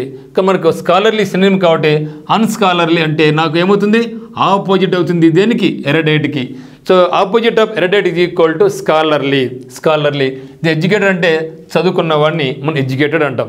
కాబట్టి మనకు ఇక్కడ ఎడ్యుకేటెడ్ అని మీనింగ్ ఉంటుంది, అన్స్కాలర్లీ వస్తుంది. కాబట్టి మనకు మీనింగ్ అంటే అన్స్కాలర్లీ అనేది మనకు ఎక్సలెంట్ వర్డ్ మనకు అవుతుంది అనమాట. అంటే మరి దాదాపుగా 2-3 పదాలు దగ్గర మీనింగ్ ఇచ్చేవి ఉంటాయి. చాలా జాగ్రత్తగా మనం దాన్ని చూసుకొని ఆన్సర్ చూజ్ చేసుకోవాలంటే వీటి మీద మీకు నెంబర్ ఆఫ్ క్వశ్చన్స్ ప్రాక్టీస్ చేయగలగాలి. ఈ 2 బిట్స్ మీరు చాలా వరకు చేయగలిగితే మీరు ఆ యొక్క డౌట్ నుంచి బయటపడతారనమాట. Now come to question number 10, affluent. So అఫ్లూయెంట్లో ఫ్లో ఉంది మిత్రం, అఫ్లూయెంట్లో ఫ్లో ఉంది. ఏ ఫ్లో, ఇక్కడ డబ్బు ఫ్లో అవుతూ ఉంది. డబ్బు ఫ్లో ఎప్పుడు అవుతుంది, నీ దగ్గర డబ్బులు దండిగా ఉన్నప్పుడు, అవును కదా. సో ఈ ఒక వ్యక్తి దగ్గర డబ్బులు దండిగా ఫ్లో అవుతూ ఉందంటే వాడు ధనవంతుడు అని అర్థం. సో అఫ్లూయెంట్ అంటే ధనవంతుడు అని అర్థం. వెల్త్ బాగా దండిగా ఉందని అర్థం. సో సంపన్నుడు. అఫ్లూయెంట్లో నాకు ఓవర్ఫ్లో అవుతుంది, వాటర్ ఫ్లో అవుతుంది, మనీ ఫ్లో అవుతుంది. అంటే వాటర్ ఫ్లో అంటే ఏమి, ఎక్సెస్ వాటర్ వచ్చింది కాబట్టి ఫ్లో అయింది. నీ దగ్గర డబ్బులు ఎక్సెస్ అయింది కాబట్టి డబ్బులు ఫ్లో అవుతుంది. కాబట్టి అఫ్లూయెంట్ అంటే ఏమి, సంపన్నుడు, having a lot of money. మరి హైనా, రేరా, పూరా, ఫ్లూయెంట్ పర్సన్ అంటే ఏమి, నిష్ణాతుడు. బట్ తను స్పీకింగ్ చాలా ఫ్లూయెంట్గా మాట్లాడతారా, ఇంగ్లీష్ ఫ్లూయెంట్గా మాట్లాడతారా, ఏమన్నా చెప్పు. కానీ వాడి యొక్క వొకాబులరీ కానీ, వాడి యొక్క స్పీకింగ్ కానీ, వాడికి టాకింగ్ ఫ్లూయెంట్గా ఉంటుందిరా. అంటే చాలా స్పష్టంగా అంటే నిష్ణాతుడు అని అర్థం. హై అంటే ఉన్నతుడు. రేర్ అంటే అరుదుగా, రేర్లీ, సెల్డమ్. అతను రేర్గా కాలేజీకి వస్తారంటే ఎప్పుడోసారి వస్తాడని అర్థం. మరి అఫ్లూయెంట్ అంటే ధనం ఉండేవాడు కాబట్టి దానికి ఆపోజిట్ ఏమవుతుంది, నాకు పూర్ అవుతుంది. సో ఆపోజిట్ మనకి ఏమవుతుందంటే పూర్ అవుతుంది. Then question number 11, gentleman. Uttam sir gentleman రా, నాకు నేనే పోడుకుంటాను కదా, బాగాలేదు కదా. సో మీరందరూ కూడా జెంటిల్ మ్యాన్ అండి. ఎందుకంటే హ్యాపీగా కోర్స్ తీసుకున్నారు, రెగ్యులర్ బాగా చదువుతూ ఉన్నారు, నీట్గా మెయింటైన్ చేస్తున్నారు, పెద్దలకు రెస్పెక్ట్ ఇస్తూ ఉన్నారు, మీరు ఏది కొన్నారో దానికి రెస్పెక్ట్ ఇస్తూ ఉన్నారు. అటువంటి వ్యక్తిని మనం ఏమంటామంటే జెంటిల్ మ్యాన్ అంటాం. సో జెంటిల్ మ్యాన్ అంటే సౌమ్యుడు అని అర్థం. Who is a polite and behaves well towards other people. So ఇతరులతో చాలా మంచిగా బిహేవ్ చేసేవాడిని ఏమంటాం మనం, జెంటిల్ మ్యాన్ అంటాం. మంచిగా బిహేవ్ చేసేవాడిని మనం ఏమంటాం, జెంటిల్ మ్యాన్ అంటాం. దానికి ఆన్సర్ క్లౌనా, బూరా, డడ్డా, బఫూనా. ఇక్కడ చూసుకోండి, క్లౌను, బఫూను, జోకర్ వీళ్ళందరూ కూడా ఒకే మీనింగ్ కదా. జెంటిల్ మ్యాన్ అంటే ఏం చెప్పినాం, సౌమ్యుడు, behaves well towards other people. ఇతరుల దగ్గర చాలా మంచిగా ఉండేవాడు, చాలా పొలైట్గా ఉండేవాడిని ఏమంటాం మనం, జెంటిల్ మ్యాన్ అంటాం. మరి క్లౌన్ అంటే ఎవడు, క్లౌన్ అంటే హాస్యగాడు. మన సర్కస్కి వెళ్తూ ఉంటాం, సర్కస్లో ఒక బఫూన్ ఉంటాడు, లేదంటే క్లోన్ ఉంటాడు. వాడు ఏమంటాడు, డ్రెస్ అంతా వికారంగా వేసుకుంటాడు, జుట్టు చింపురు వేసుకుంటాడు, పొట్టిగా ఉంటాడు, పొడవుగా ఉంటాడు, అందరినీ మనం అమ్యూజ్ చేస్తూ ఉంటాడు, అందరిని హాస్యం చేస్తూ ఉంటాడు. అటువంటి వ్యక్తిని ఏమంటామంటే మనం క్లౌన్ అంటాం. క్లౌన్ అంటే హాస్యగాడు. మరి బఫూన్ అని కూడా హాస్యగాడే, జోకర్ అని కూడా హాస్యగాడే. మరి బూర్ అంటే ఎవడు, బూర్ అంటే బూర్ అంటే బ్రూమ్ వేరే, బ్రూమ్ స్టిక్ అంటే పరక. ఇక్కడ బూర్ అంటే చెడు పద్ధతులు కలిగిన వ్యక్తిని మనం బూర్ పర్సన్ అంటాం. సో బూర్ అంటే చెడు పద్ధతులు కలిగిన వ్యక్తిని మనం బూర్ అంటాం. డడ్ అంటే నిష్ప్రయోజకుడు. డడ్ అంటే దద్దీర్ అంటాం. దద్దినాల అంటే నీకేం లేదు పోరా అనేసి చలం అంటూ ఉంటారు. వాడు దద్దినాయలు అంటే దద్దినాయలు అంటే వానికి తెలివి లేదని అర్థం. కాబట్టి దద్ అంటే నిష్ప్రయోజకుడు లేకుంటే నకిలీ వస్తువు అని అర్థం. మరి అది కూడా కాదు. బూర్ అంటే చెప్పినాం, వాడి మీనికి బూర్ చెడు పద్ధతులు కలిగి. మరి బఫూన్ అంటే no so see the difference between clown and buffoon. మరి డూడ్ అంటే ఎవరండి? వ్యక్తి. డడ్ అంటే ఏం చెప్పినాం? నిష్ప్రయోజకుడు, పనికిమాలినోడు. డూడ్ అంటే వ్యక్తి. ఈ తీసేస్తే డడ్ అంటే నిష్ప్రయోజకుడు, నకిలీ వస్తువు అని అర్థం. మరి క్లౌన్ అంటే ఏమంటే ఏ క్యారెక్టర్, ఎగ్జాగరేటెడ్ మేకప్, ఎక్కువ మేకప్ వేసుకున్నాడు. అండ్ కాస్ట్యూమ్స్ రకరకాలుగా పౌడర్ కొట్టుకున్నాడు. ఓకే, ఎందుకు? టు అమ్యూజ్, మరి ఎంటర్టైన్ ఆడియన్స్. సో ఎవరైతే ఆడియన్స్ వచ్చారో ఆ యొక్క సర్కస్కు లేకపోతే సినిమాకు వాళ్ళందరికీ నవ్విస్తూ ఉన్నాడు తన యొక్క వేషధారణతో, అటువంటి వ్యక్తిని ఏమంటాం మనం? క్లౌన్ అంటాం. మరి బఫూన్ అంటే ఎవడంటే who behaves in a silly or foolish manner. Who behaves a సిల్లీగా, ఒక ఫూలిష్గా బిహేవ్ చేస్తే వాడిని ఏమంటాం మనం? బఫూన్ అంటాం. జోకర్ అంటే ఏమిటంటే జోకులు వేసి నవ్వించేవని మనం జోకర్ అంటాం. జోకులు వేసి నవ్వించే వ్యక్తిని మనం జోకర్ అంటాం. ఇక్కడ మన జెంటిల్ మ్యాన్కి ఏమవుతుంది చూడండి ఇక్కడ. So gentle man is equal to ఏమవుతుందంటే మనకు మరి చూడండి, క్లౌను, బూర్ అంటే నిష్ప్రయోజకుడు, డూడ్ అంటే నిష్ప్రయోజకుడు, బూర్ అంటే చెడు పెద్దలు కలిగిన వ్యక్తి, బఫూన్ అంటే హాస్యగాడు, జోకర్. ఇక్కడ సూటబుల్ వర్డ్ మనకి ఏమవుతుందంటే బఫూన్ అవుతుంది మిత్రం. ఏమవుతుంది మనకు? బఫూన్ అవుతుంది. సో ఇక్కడ జెంటిల్ మ్యాన్కు క్లౌన్ దగ్గర పొందమే, కానీ దానికన్నా వెరీ రిలవెంట్ వర్డ్ మనకి ఏమంటే ఆపోజిట్ బఫూన్ అనేది మనకు రిలవెంట్ ఆపోజిట్ వర్డ్ అవుతుంది. Then 12th one panicky. So don't panic మిత్రం అంటాం. సో ఎగ్జామ్ దగ్గర వస్తుందనేసి ప్యానిక్ కామాకు. కొందరు ఎగ్జామ్ వస్తేనే భయపడిపోతూ ఉంటారు. భయమని నేను రాస్తానో రాయలేనో, ఎగ్జామ్ ఈజీగా ఉంటుందో హార్డ్గా ఉంటుందని భయపడిపోతూ ఉంటారు. అప్పుడు ఇంట్లో వాళ్ళు కానీ, నాలాంటి సార్లు కానీ, లేదా మీ యొక్క మిత్రులు కానీ ఏం చెప్తారు? డోంట్ ప్యానిక్ రా అంటూ ఉంటారు. నీ యొక్క మంచి కోరే వాళ్ళు అయితే. నీ చెడు కోరే వాళ్ళు అయితే అవునరా ఎగ్జామ్ చాలా కష్టంగా ఉంటుందిరా, జాబ్ రాదురా, జాబ్ అమ్ముడిపోయినారా అంటూ ఉంటారు. కాబట్టి అటువంటి వాడు మన ఫ్రెండే పనికి రాడు. ఎప్పుడు కూడా మన ఫ్రెండ్ అనేవాడు మన వెన్నంటి ఉండాలి, మన తప్పులు చేసి చెప్పగలగాలి, ఈ దారిలో నడవగలగాలి. తప్పు చేస్తే తప్పు అని చెప్పుదేనే వాడికి నిజమైన ఫ్రెండ్, లేకుండా ఫ్రెండ్ కాదు. కాబట్టి డోంట్ ప్యానిక్ అంటే ఎవరే భయపడద్దురా అని అర్థం. ఇక్కడ ప్యానిక్ అంటే ఏమంటే భయాందోళన. సో డోంట్ ప్యానిక్ అంటే భయాందోళన వద్దు, భయం వద్దు అని చెప్పడం. సో ప్యానిక్ అంటే ఏమంటే uncontrollable fear or anxiety. So ఇది మనకేం కంప్లీట్గా ఫియర్ అని అర్థం, వెరీ ఫియర్. మరి confident, sober, quiet and calm, దీనికి మీనింగ్ ఏదో మనం కనుక్కోగలగాల. దానికి ఆపోజిట్ వర్డ్. సో ప్యానిక్ అంటే ఏమని చెప్పినాం? భయం అని అర్థం. మరి క్వైట్ అంటే నిశ్శబ్దం, సోబర్ అంటే తెలివి గలవాడు, కామ్ అంటే ప్రశాంతంగా ఉండడం. ఇక్కడ మనకు ఆన్సర్ ఏముందని కాన్ఫిడెంట్గా ఉన్నాడు అంటే ప్యానిక్ అంటే భయాందోళన, రేపేమో ఎగ్జామ్ ఎట్లుంటుందో ఏమో అని భయపడం. కానీ కాన్ఫిడెంట్గా రేపు ఎగ్జామ్ బాగా వస్తుంది, నేను బాగా ఎగ్జామ్ రాస్తా, నాకు జాబ్ వస్తుంది అని చెప్పేదే కాన్ఫిడెన్స్. సో ఎప్పుడైనా సరే we have to maintain the confidence levels. మన కాన్ఫిడెన్స్ లెవెల్స్ అనేది మంచిగా ఉండాలా. కాన్ఫిడెంట్ ఎప్పుడైతే కోల్పోతామో మన జీవితంలో మనం ఏది కూడా సాధించలేము మిత్రమా. అందువల్ల don't lose your hopes, your confidence. So కాబట్టి ప్యానిక్కి ఆపోజిట్ ఏమవుతుంది? నాకు కాన్ఫిడెంట్ అవుతుంది. నో 13 మౌర్నుఫుల్. సో మౌర్నుఫుల్ అంటే అమ్మౌ అని ఏడవడం, అమ్మ అని ఏడవడం. సో మౌర్నుఫుల్ అంటే మా అమ్మ అని ఏడుస్తాడు. So that is called mournful. So mournful అంటే మా అని పిల్లోడు ఏడుస్తూ ఉంటాడు, అట్లా గుర్తుపెట్టుకోమోత్రమా. సో మౌర్నుఫుల్ అంటే అమ్మా ఏడిపోయినమ్మా, రామ్మా, ఫుడ్ పెద్దరమ్మా అని ఏడుస్తాం. So that is called mournful. ఫుల్గా ఏడుస్తాడు పిల్లోడు, మా రామ్మ అని ఫుల్గా ఏడుస్తాడు. మౌర్నుఫుల్ అంటే ఏడవడం. సో ఏడవడం విచారకరమైనటువంటి అని అర్థం. Very sad. ఎప్పుడు ఏడుస్తాడు? వానికి ఏదో బాధ వేచే ఏడుస్తాడు. విచారకరమైనటువంటి సందర్భంలో మౌర్నుఫుల్ ఉంటాయి. మన బంధువులు చనిపోతే మనం మౌర్నుఫుల్ చేసుకుంటాం. గ్రీఫ్ వస్తుంది, బాధ వస్తుంది, దుఃఖం వస్తుంది. మరి దానికి ఆన్సర్ ప్లేఫుల్లా, జాయసా, లాఫబుల్లా, హ్యూమరస్. అన్ని కూడా దగ్గర సంబంధాలు కదా. వాటి మీరు హ్యూమరస్, హాస్యభరితం. నాకేంత నవ్వు వస్తుందిరా అంటాం కదా, దానికైతే ఇది కాదు కదా. సో బాధపడుతుంటే నవ్వడం కాదు కదా, సో హాస్యం కాదు. మరి లాఫబుల్ అంటే నవ్వగలం, ఇది కూడా రెండు దగ్గర మీనింగే. లాఫబుల్, హ్యూమరస్ అనేది దగ్గర పదాలు. ఇప్పుడు నాకు ఆన్సర్ ఏమంటే ప్లేఫుల్ జాయస్ వస్తుంది, కానీ అందరూ కూడా జాయస్ అనుకుంటారు, దాంట్లో తప్పు కానే కాదు. ఓకే, అయితే ప్లేఫుల్ మినిమం తెలుసు. ప్లేఫుల్ అంటే ఏమంటే పిల్లవాడు ఆటలు ఎట్లా ఆడతాడు మిత్రమా, హుషారుగా ఉత్సాహంగా ఆడతాడు. అంతేకాదు మీనింగ్ ఏమంటే ప్లేఫుల్ అంటే ఏమంటే పిల్లలు హుషారుగా ఉత్సాహంగా తమ యొక్క గేమ్స్ ఆడుతున్నారు. కాబట్టి ప్లేఫుల్ అంటే ఏమంటే మీనింగ్ హాస్యభరితమైన కాదు, ఉల్లాసభరితమైన. జాయస్ అంటే ఆనందం. మరి ఇక్కడ what is the opposite of mournful అంటే? మౌర్న్ఫుల్ అంటే బాధ, ప్లేఫుల్ అంటే ఉల్లాసం, జాయస్ అంటే ఆనందం. చెప్పాలంటే ఈ రెండు కూడా మనకు ఆన్సర్ అవుతాయి. ఈ రెండు కూడా మనకు ఆన్సర్ అవుతాయి. రెండు కూడా ఆంటానిమ్సే. Playful and joyous both are same synonyms అనమాట. మరి ఇక్కడ మౌర్న్ఫుల్కు ఈ రెండు కూడా ఆన్సరే, ప్లేఫుల్ ఉన్న జాయస్ అన్న.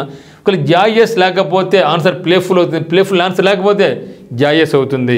మరి రెండు ఉంటే అప్పుడు ఏం చేయాలంటే కొట్టు, దీనికి జాయస్కు టిక్కు కొట్టండి. మరి ఆన్సర్ రైట్ కావచ్చు, తప్పు కావచ్చు మనం చెప్పలేం. జనరల్గా అటువంటివి కాంప్లికేటెడ్ ఉంటే మనకు మార్క్ యాడ్ చేయడం ఏదో జరుగుతుంది అనమాట, భయపడాల్సిన అవసరం లేదు. కాబట్టి మౌర్న్ఫుల్ అంటే ఏమండి ఆన్సర్ ప్లేఫుల్ అవుతుంది, జాయస్ కూడా అవుతుంది. మరి దగ్గర రిలవెంట్ వర్డ్ ఏది అని అడిగినప్పుడు మనకు జాయ్ అని గుర్తుపెట్టుకోండి. 14th one obstinate. So obstinate absent అయినా అనుకో మీ సారు నెక్స్ట్ డే క్లాస్లోకి రానియాడు, అంతే మొండడు మీ సారు. సో ఆబ్స్టినేట్ నువ్వు ఆబ్సెంట్ అయినావు అనుకో, ఆబ్సెంట్ అయినావు అనుకో నెక్స్ట్ డే మీ సార్ నేను క్లాస్కి రానియాడు. ఎందుకంటే ఆయన చాలా స్టబ్బార్న్ పర్సన్. నువ్వు ఏమి ఏడ్చినా గందరగోళం పెట్టినా మీ నాయన తెచ్చిన మీ అమ్మని తెచ్చిన వైపు ఒప్పుకునే ప్రసక్తే లేదు. So that is the meaning of obstinate అంటే నిశ్చింతగా, unwilling to yield, refusing to change your opinion. నేను ఆల్రెడీ డిసిజన్ తీసుకున్నా, నేను క్లాస్ రానియద్దని డిసిజన్ తీసుకున్నా, కానీ నేను రానిచ్చే ప్రసక్తే లేదు, నేను ముండినా కొడుకును అని చెప్పేదే obstinate. So refusing to change your opinions, way of behaving etcetera when other people try to pursued you to. So ఆ పిల్లడి అమ్మ వస్తుంది, ఆ పిల్లడు నాయన వస్తుంది, లేదు సార్ ఇది ఒకసారి క్షమించండి సార్ అంటారు, రిక్వెస్ట్ చేసుకుంటారు. ఎన్ని చెప్పినా సరే నేను మారే ప్రసక్తిలే, వాడు పనికిరాడు, నాకు మన స్కూల్కి వద్దు, చెప్పబడి లీవ్ పెడుతున్నాడు, నాకు వద్దు అంట. అటువంటి మెంటాలిటీని ఏమంటామంటే మనం ఆబ్స్టినేట్ అంటాం. స్టబ్బర్న్, ఒక్కసారి డెసిషన్ తీసుకుంటే గినికి వచ్చే ప్రసక్తే లేదు. So that is called obstinate. మరి దీనికి ఆపోజిట్ కావాలి నాకు, కన్ఫ్యూజ్డా, ట్రస్టెడా, డిటర్మైనడా, ఫ్లెక్సిబులా. బట్ వాట్ ఈస్ డిటర్మైన్డ్ ఇది సినానిమ్ అవుతుంది. ఎందుకంటే నేను డెసిషన్ తీసుకున్నా, స్ట్రాంగ్లీ డిసైడెడ్, నిశ్చయించుకున్నా, కాబట్టి నీకు లేదు అంటే ఇది నాకు ఏమవుతుంది సినానిమ్ అవుతుంది, మనకు సినానిమ్ అవుతుంది. కన్ఫ్యూజ్ అంటే ఏమి గందరగోళం, నాకు గందరగోళం కాదు కదా, స్టబ్బర్న్గా ఉన్నాడు దానికి ఓకే. ట్రస్ట్ అంటే నమ్మకం కాదు. దెన్ ఫ్లెక్సిబుల్ అంటే ఏమంటే అట్లన్నా ఎట్లన్నా సరే పోరాబ్బా కానీ పోరా కూర్చోపోరా. అప్పుడు అంటే మన మైండ్ నువ్వు ఎంత గట్టిగా వాడు ఏడిస్తే సర్లే కూర్చోపోరా అంటాం. Okay, so that is the meaning of flexible. కాబట్టి ఆబ్స్టినేట్కు ఆపోజిట్ ఏమవుతుందంటే మనకు ఫ్లెక్సిబుల్ అవుతుంది అనమాట. కాబట్టి ఆబ్స్టినేట్కు ఆపోజిట్ ఫ్లెక్సిబుల్ అని ఆన్సర్. Then myopic. ఇక మయోపిక్ పిక్ అని గుర్తుపెట్టుకుని పిక్చర్. మయోపిక్ అంటే దగ్గరగా ఉండే పిక్చర్ కనిపిస్తుంది. మై అంటే దగ్గర, మై అంటే నేను, నాకు ఆ పిక్చర్ కనపడలే, ఇక్కడ దగ్గర నుంచి కనపడలే. That is the meaning of myopic. అంటే ఇది మనకు సైంటిఫిక్ పరంగా మనకు వస్తూ ఉంటుంది ఫిజికల్ సైన్స్లో. అదేవిధంగా మనం డాక్టర్ దగ్గరికి వెళ్తే కూడా మీకు ఐ సైట్ ఉంటే మీకు మయోపిక్, లాంగ్ సైటా లేకుంటే దగ్గర సైటా, హస్ప దృష్టి దూరదృష్టి అంటూ ఉంటాం. హస్ప దృష్టి అంటే దగ్గరది కనపడదు, మరి దూరం దాన్ని లాంగ్ సైటెడ్ అంటాం, దూరదృష్టి అంటాం. మరి దాన్ని ఏమంటే దగ్గరగా నీకు కనిపించుకుంటే, పిక్ అంటే దగ్గర పిక్చర్ కనిపించకపోతే దాన్ని ఏమంటాం మనం మయోపిక్ అంటాం. అంటే హ్రస్వ దృష్టి, మయోపిక్ విజన్. నియర్ సైటెడ్నెస్ అంటే దగ్గర వస్తువులు అతనికి కనిపించవు, దగ్గర వస్తువులు అతనికి సరిగా కనిపించవు, దూరం వస్తువులు బాగా కనిపిస్తూ ఉంటాయి. మరి దాన్ని ఏమంటాం మనం మయోపిక్ అంటాం. దీనికి ఆపోజిట్ ఏమవుతుంది నియర్ సైటెడ్ అంటే ఏమి, మయోపిక్ నియర్ సైటెడ్. సో ఇది సినానిమ్ అవుతుంది. ఫోర్ సైటెడ్ అంటే ముందుగానే, ఫోర్ అంటే ముందుగానే కనుక్కోవచ్చు, దూరదృష్టి గలవాడు కాదు కదా, సో దూరదృష్టి గలవాడు. So feeble minded. So feeble minded అంటే ఏమంటే బలహీనమైన మనసు గలవాడు. దెన్ ఫార్ అంటే దూరం కదా, సో దూరదృష్టి గలవాడు. ఓకే, ఈ రెండు దగ్గర పదాలే ఉంటాయి. కానీ ఇక్కడ మనకు దగ్గర పదం ఏమంటే మయోపిక్ అంటే నియర్ సైట్. నియర్కి ఏమి నాకు ఫార్ అవుతుంది, కాబట్టి ఆన్సర్ నాకు ఫార్ సైటెడ్ అవుతుంది. ఆన్సర్ నాకు ఏమవుతుందంటే ఫార్ సైటెడ్ అవుతుంది. ఫర్ దూరం కదా, సో మయోపిక్ అంటే సో నియర్ సైటెడ్ అనేది, నాకు ఏమవుతుంది నాకు మయోపిక్ అంటే దగ్గర, నియర్ సైటెడ్. సో దానికి ఆపోజిట్ ఏమవుతుంది నాకు? సో నియర్ సైటెడ్ అనేది నాకు సినోనిమ్ అవుతుంది. మరి ఫార్ సైటెడ్ అనేది నాకు ఏమవుతుందంటే ఆపోజిట్ అవుతుంది అనమాట. మరి దీనికి ఇంకొక మీనింగ్ ఏమంటే myopia. So myopia into hyperopia అని కూడా మనం చెప్పొచ్చు అనమాట. హైపరోపియా అని మనం చెప్పొచ్చు. కాబట్టి myopic. So myopic is equal to near sighted అనేది సినానిమ్, హ్రస్వదృష్టి, near sighted. So near opposite మీకు ఇది ఫర్ అంటే ముందు అని అర్థం, అది కాదు. కాబట్టి far sighted. So far sighted అనేది అంటే దూరదృష్టి, దగ్గర దృష్టి, దూరదృష్టి అనేది సరిపోద్ది. కాబట్టి opposite word is equal to far sightedness అవుతుంది. Then 16th one cumbersome. కుమ్మరవన్ని సంథింగ్ కుమ్ము, సమ్ము, కుంబర్సమ్, కుమ్మరవన్ని అంటాం. కాబట్టి కుంబర్సమ్ అంటే మొండివాడు, కుమ్మర్సమ్ అంటే మొండివాడు. Slow and complicated, hard to handle or manage. వాడిని హ్యాండిల్ చేయాలంటే చాలా కష్టం. మొండివాడు అంటే slow and complicated, hard to handle or manage. వాడిని హ్యాండిల్ చేయాలంటే చాలా కష్టమైనటువంటిది అని అర్థం. That meaning of cumbersome. Okay, so cumbersome అంటే something that is difficult to handle or manage. So typically because of its size, weight or complexity. So ఆ యొక్క వస్తువు యొక్క సైజ్ అయితేనేమి, వస్తువు యొక్క బరువులు అయితేనేమి, దానికి కాంప్లెక్సిటీ వల్ల అయితేనేమి దాన్ని హ్యాండిల్ ఇప్పుడు ఇది పెద్ద మొద్దు ఉందనుకో, ఇంత పెద్ద మోయగలనా? ఆ యొక్క సైజు చూసి ఎక్కడ మోయగలను నేను? Highly impossible. ఏదో దుబ్బడు ఉన్నాను మోయగలనా? లేదు కదా. సో దానికి సైజు మీద అయితేనేమి, దానికి బరువు దృష్టి అయితేనేమి, దానికి కాంప్లికేటెడ్ దృష్టి అయితేనేమి నేను దాన్ని హ్యాండిల్ చేయలేను అని చెప్పేది. అది మనిషి కూడా అంతే. సో ఒక పెద్ద మనిషిని హ్యాండిల్ చేయడం కూడా చాలా వాడిని హ్యాండిల్ చేయడం అలా కాదు అని చెప్పేదాన్ని మనం ఏమంటామంటే కుంబర్సమ్ అంటాం. స్లో అండ్ కాంప్లికేటెడ్, ఇది complicated, hard to handle or manage. So మొండివాడు, మొండిది అని కూడా చెప్తాం. సో కుంబర్సమ్ అంటే ఇప్పుడు నాకు హెవీ అవుతుందా, స్మూత్ అవుతుందా, కన్వీనియంట్ అవుతుందా, ఆటోమేటిక్ అవుతుందా? మరి హెవీ అంటే హెవీగా అంటే కుంబర్సమ్కి ఇది ఏమవుతుంది? నాకు సినోనిమ్ అవుతుంది. ఎందుకంటే ఇక్కడ దాని యొక్క సైజులో కానీ వెయిట్లో కానీ అని చెప్పడం జరిగింది. కానీ హెవీ అనేది నాకు సినోనిమ్ అవుతుంది తప్పితే ఆంటోనిమ్ అది నాకు కాదు. స్మూత్ అంటే మృదువుగా, కన్వీనియంట్ ఇంత పెద్ద మోయలేను, నాకు కన్వీనియంట్ లేదు, చిన్నదైతే నాకు కన్వీనియంట్గా ఉంది కానీ మోసుకెళ్తా అని చెప్పేదే ఆన్సర్ అవుతుంది, నాకు కన్వీనియంట్ అవుతుంది. కాబట్టి కుంబర్సమ్కు ఆపోజిట్ ఏమవుతుందంటే మనకు కన్వీనియంట్ అవుతుంది. కుంబర్సమ్కు ఆపోజిట్ నాకు కన్వీనియంట్ అవుతుంది. దెన్ ఆటోమేటిక్ పవర్స్ అంటే ఆటోమేటిక్గా వచ్చేటివి అని అర్థం. Then come to 17 loquacious. So loquacious నాకు లక్వా ఉంది. లక్వా అంటే టాంగ్ అని మిత్రమా. సో లక్వా అంటే టాంగ్ అంటే ఎందుకు టాంగ్, ఎందుకు నాలుక? To talk. సో నాలుగు లేకపోతే మనం మాట్లాడలేం, మన మాటలు రావు. ఓకే, అందుకని లక్వాసియస్ అంటే లక్వా ఎప్పుడు మాట్లాడుతూనే ఉంటాడు. Talk non stopper. టాకేటివ్ను మనం ఏమంటామంటే లక్వాసియస్ అంటాం. వాక్చాతుర్యం, talent, tendency to talk a lot, దండిగా మాట్లాడతాడు, అది వాని టెండెన్సీ అంతే. మరి దానికి ఆపోజిట్ ఏం కనుక్కోవాలి? Talkative, diffident, టాసిటర్న్, బ్యాష్ఫుల్. మరి వాడి మీద టాకేటివ్ పేర్లో ఉంది మిత్రమా, పేర్లో మన టాకేటివ్ ఉంది అంటే బాగా మాట్లాడేవాడిని టాకేటివ్ అంటాం. ఓకే, డిఫిడెంట్ అంటే భిన్నాభిప్రాయం, డిఫరెన్స్ ఉంది కదా, భిన్నాభిప్రాయాలు. ఓకే, దెన్ బ్యాష్ఫుల్ అంటే సిగ్గుపడ్డం, బ్యాష్ఫుల్ మీన్స్ సిగ్గుపడ్డం. మరి వాడి మీద టాసిటర్న్. సో టాసిటర్న్ అంటే నాలుగు లేనోడు. సో నాలుగు లేడు అంటే పూర్తి నాలుగు లేదని కాదు మిత్రమా, వాడు మాట్లాడలేడు, ఫ్రీగా మాట్లాడలేడు అని అర్థం. సో కాబట్టి లక్వాసియస్కి ఆపోజిట్ ఏమంటే టాసిటర్న్. అంటే తెలుగు ఏమంటాం? మితభాషి అంటాం. సో టాసిటర్న్ ఈజ్ ఈక్వల్ మితభాషి. Not to speak very much, ఎక్కువ మాట్లాడు. సో ఎంతవరకు అవసరమో అంతే మాట్లాడతాడు, చాలా మితభాషి.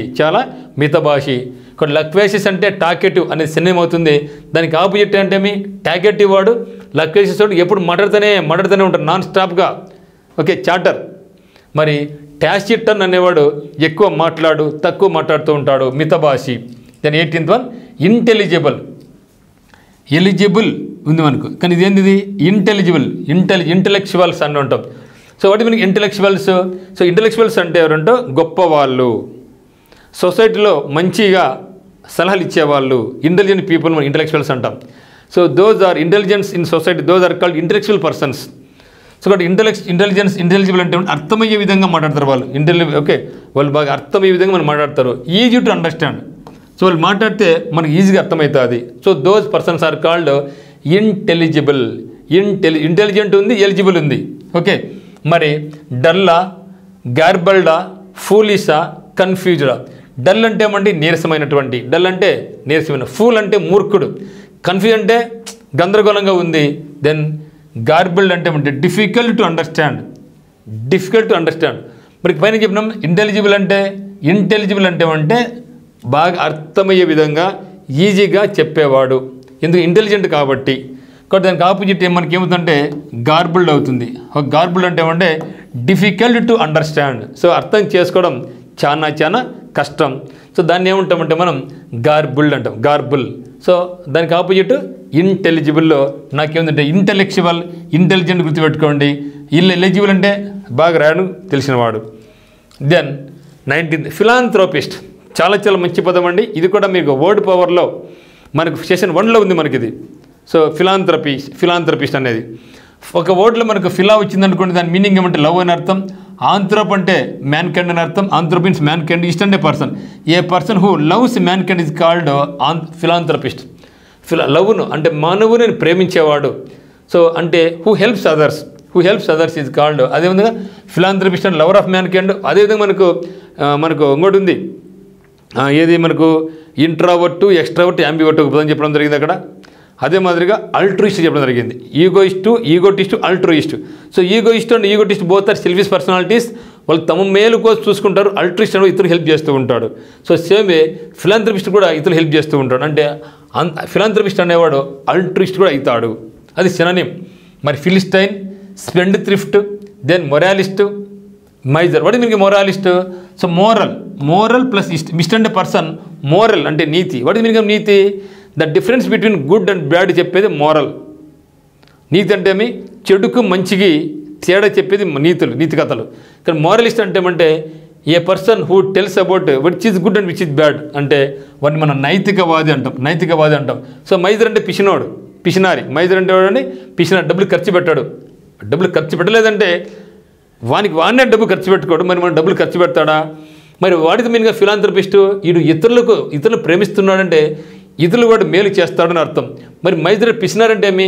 పిసినారి తాను కూడా ఖర్చు పెట్టుకోడంటే మరి ఇతరులు కూడా ఖర్చు పెట్టాడు. కాబట్టి నాకు ఆన్సర్ ఏమవుతుందంటే మైజర్ అవుతుంది. ఓకే, ఇక్కడ ఫిలాంథ్రపిస్ట్కి ఆపోజిట్ పదం ఏమంటే miser. Then who is called spendthrift. Thrift అంటే థ్రిఫ్ట్ డిపాజిట్స్ అంటాం, అంటే డబ్బులు కూడబెట్టం. స్పెండ్ అంటే ఖర్చు పెట్టడం, అంటే దాచిపెట్టిన దాన్ని కూడా ఖర్చు పెట్టడం. అంటే ఏ వ్యక్తి అయితే అనవసరంగా ఖర్చు పెడతాడో ఆ వ్యక్తిని మనం ఏమంటామంటే స్పెండ్ థ్రిఫ్ట్ అంటాం. Lavish, spendthrift. సో వాళ్ళు అనమాట. కాబట్టి ఫిలాంథ్రపిస్ట్ అంటే lover of mankind. So కాబట్టి మైజర్ అంటే పిసినారి అని అర్థం. Then 21 anxious. What meaning anxious? So anxious అంటే కుతూహలం. యాంగ్జియస్ మీన్స్ కుతూహలం. యాంగ్జియస్ అంటే కుతూహలం. మరి ఆందోళన చెందు. So worried or afraid. Okay, మరి దానికి ఆపోజిట్ ఏమవుతుంది? ఫియర్ఫుల్ అవుతుందా, వర్రీడ్ అవుతుందా, కామ్ అవుతుందా, కన్సర్న్ అవుతుందా? ఇది మనం చూసుకుంటాం. మరి వాడు యాంగ్జియస్ అంటే కుతూహలం, ఆందోళన, ఏమో అనేది చేస్తే రేపు ఎగ్జామ్ ఎట్టుందో, ఏమో హార్డ్గా ఉందో, ఈజీగా ఉందో తెలియదు. అటువంటి దాన్ని మనం యాంగ్జియస్ అంటాం. అంటే ఫియర్ఫుల్, కామ్, వర్రీడ్, కన్సర్న్డ్. ఇక్కడ మరి చూస్తే ఇక్కడ ఫియర్ఫుల్ అంటే భయం. సో యాంగ్జియస్ కూడా వన్ టైప్ ఆఫ్ ఫియర్ఫుల్లే. ఇక్కడ ఇది ఆన్సర్ కాదు. వర్రీ ఎవడు కావడం అంటే అది కూడా ఏమో ఆందోళన, అది కూడా సినోనిమ్ అవుతుంది కానీ ఆంటోనిమ్ కాదు. కన్సర్న్ అంటే ఇది కూడా ఆందోళనే. సో అది కూడా సినోనిమ్ అవుతుంది. మరి కామ్ అంటే ఏమంటే కూల్గా ఉండరా, భయపడగాకు, వైర్ టెన్షన్, బీ కూల్ అని చెప్పేది కామ్. ఇక్కడ యాంగ్జియస్కి ఆపోజిట్ మనకేమి? సో యాంగ్జియస్కి ఆపోజిట్ ఏమవుతుందంటే మనకు కామ్ అవుతుంది, ప్రశాంతంగా ఉండడం అవుతుంది. Then question number 21 cursory. Cursory చేతిలో కర్సర్ ఉంటే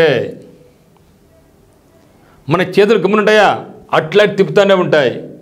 అక్కడ క్యాన్సిల్, డిలీట్ ఉంటుంది. టక్కున డిలీట్ కొడతావు, మొత్తం ఫైల్స్ నాశనం అయిపోతాయి. అంటే తొందరలో చేసే పని. అందుకే చేతిలో కర్సర్ ఉంటే మన తొందరలో ఏదో పని చేస్తాం. ఏ పని చేస్తాం? డిలీట్ కొడతాం. అసమగ్రమైనటువంటి done in hurry is called cursory means మీరు కర్సర్ గుర్తుపెట్టుకోండి. మరి ఫైనల్, ఇంపల్సివ్, థరో, కస్టమరీ. మరి వాడి మీరు ఫైనల్. సో ఫైనల్ మ్యాచ్ అంటే చివరిగా ఆడే మ్యాచ్. ఓకే, ఫైనల్ మ్యాచ్ అంటే చివరిగా అండ్ ఇంకా 1, 2, 3 సెమీఫైనల్, క్వార్టర్ ఫైనల్, సెమీఫైనల్ అయిపోయిన తర్వాత ఫైనల్గా ఆడేదే చివరిగా ఆడే మ్యాచ్ని ఏమంటాం మనం? ఫైనల్ మ్యాచ్ అంటాం. ఫైనల్ మ్యాచ్ అంటాం. ఇంపల్సివ్ అంటే ఉద్వేగభరితంగా, పల్స్ రేట్ బాగా ఎక్కువైతుంది అనుకో నీకు ఉద్వేగం వస్తూ ఉంటుంది. కస్టమర్ అంటే ఆచారం. సో ఇండియన్ కస్టమ్స్ మనకి ఆచార వ్యవహారాలు, కస్టమర్ అంటే ఆచారాలు. తరు అంటే క్షుణ్ణంగా. సో కర్స్ అంటే అదరాబదరాగా. తరు అంటే చాలా క్లియర్గా ఆగి చూసి డిలీట్ కొట్టాలా క్యాన్సిల్ కొట్టాలా అని ఆలోచిస్తాం. That is called thorough checkup. So thorough checkup అక్కడ ఎటువంటి తొందరపాటు ఉండదు, నిదానంగా చూసి చేస్తే దాన్ని మనం థరో అంటాం. ఇక్కడ కర్సరీ అంటే తొందరలో తప్పు చేసేది, థరో అంటే కంప్లీట్గా చూడడం అని అర్థం. మరి 22 లాకడెసిమల్. ఓకే, లాకడెసికల్. సో ల్యాక్ ఉంది కూడా అక్కడ. ల్యాక్ అంటే ఏమంటే lack of proficiency, lack of funds, లేనటువంటిది అని అర్థం. కాబట్టి జాగ్రత్త లేని. ఎప్పుడు జాగ్రత్త ఉండదు, డబ్బులు జాగ్రత్త ఖర్చు పెట్టుకోలేదనుకో తొందరగా మునిగిపోతాం. కాబట్టి లాకడెసికల్ అంటే ఏమంటే మీనింగ్ జాగ్రత్త లేని. ఓకే, లాకడెసికల్ ఆర్ లాకడైసికల్ మీ ఇష్టం. లాకడైసికల్. మీకు ఒకవేళ స్పెల్లింగ్ కూడా కావాలనుకుంటే ఏం చేయాలి మనం? లాకడైసికల్ అట్లా చదువుకోవాలి. అప్పుడు మనకు స్పెల్లింగ్ కూడా పనికొస్తుంది. కొందరు అంటారు అనమాట, ఏం ఉత్తమ్ సార్కు పలికేది కూడా తెలియదు, ఆ ఇంగ్లీష్ ఏం చెప్తాడు అని కొందరు అంటూ ఉంటారు. నేను ఎందుకు చెప్తాను ఆ విధంగా అంటే మీకు స్పెల్లింగ్ కూడా గుర్తుండాలని ఉద్దేశంతో నేను దాన్ని ఆ విధంగా తీసుకురావడం జరుగుతుంది. నువ్వైనా నేనైనా అక్కడికి పొరపాటు చేసి సహజం. కానీ మీరెందుకు నేను చేస్తానంటే దానికి ప్రొనౌన్సియేషన్ కాదు కానీ మనకు స్పెల్లింగ్ కూడా పని ఉద్దేశంతోనే నేను అక్కడ పలుకుతూ ఉంటా. కాబట్టి లాకడైసికల్ అంటే ఏమంటే లాకడైసికల్ అని చదివావనుకో ఈ పదానికి నువ్వు ఇప్పుడు మర్చిపోలేవు. లేక LACKA లేక డైసికల్ అంటే ఇంక మర్చిపోతాం మనం మిత్రమా, ఇంక మర్చిపోం కదా. కాబట్టి లాకడైసికల్ అంటే లేక గుర్తుపెట్టుకో అంటే జాగ్రత్త లేని అంటే అజాగ్రత్త అని అర్థం. సో జాగ్రత్త లేని అంటే అజాగ్రత్త అని అర్థం. So not showing any interest, care, not showing enthusiasm. So ఇదనమాట. ఇప్పుడు మనకి ఎంథూసియాస్టిక్ అవుతుందా, ఇంటెలిజెంట్ అవుతుందా, క్లాసికల్ అవుతుందా, దెన్ ఇర్రెస్పాన్సిబుల్ అవుతుందా? So what is irresponsible? So irresponsible means responsibility లేనోడిని ఇర్రెస్పాన్సిబుల్ అంటాం, అంటే బాధ్యత రాహిత్యం.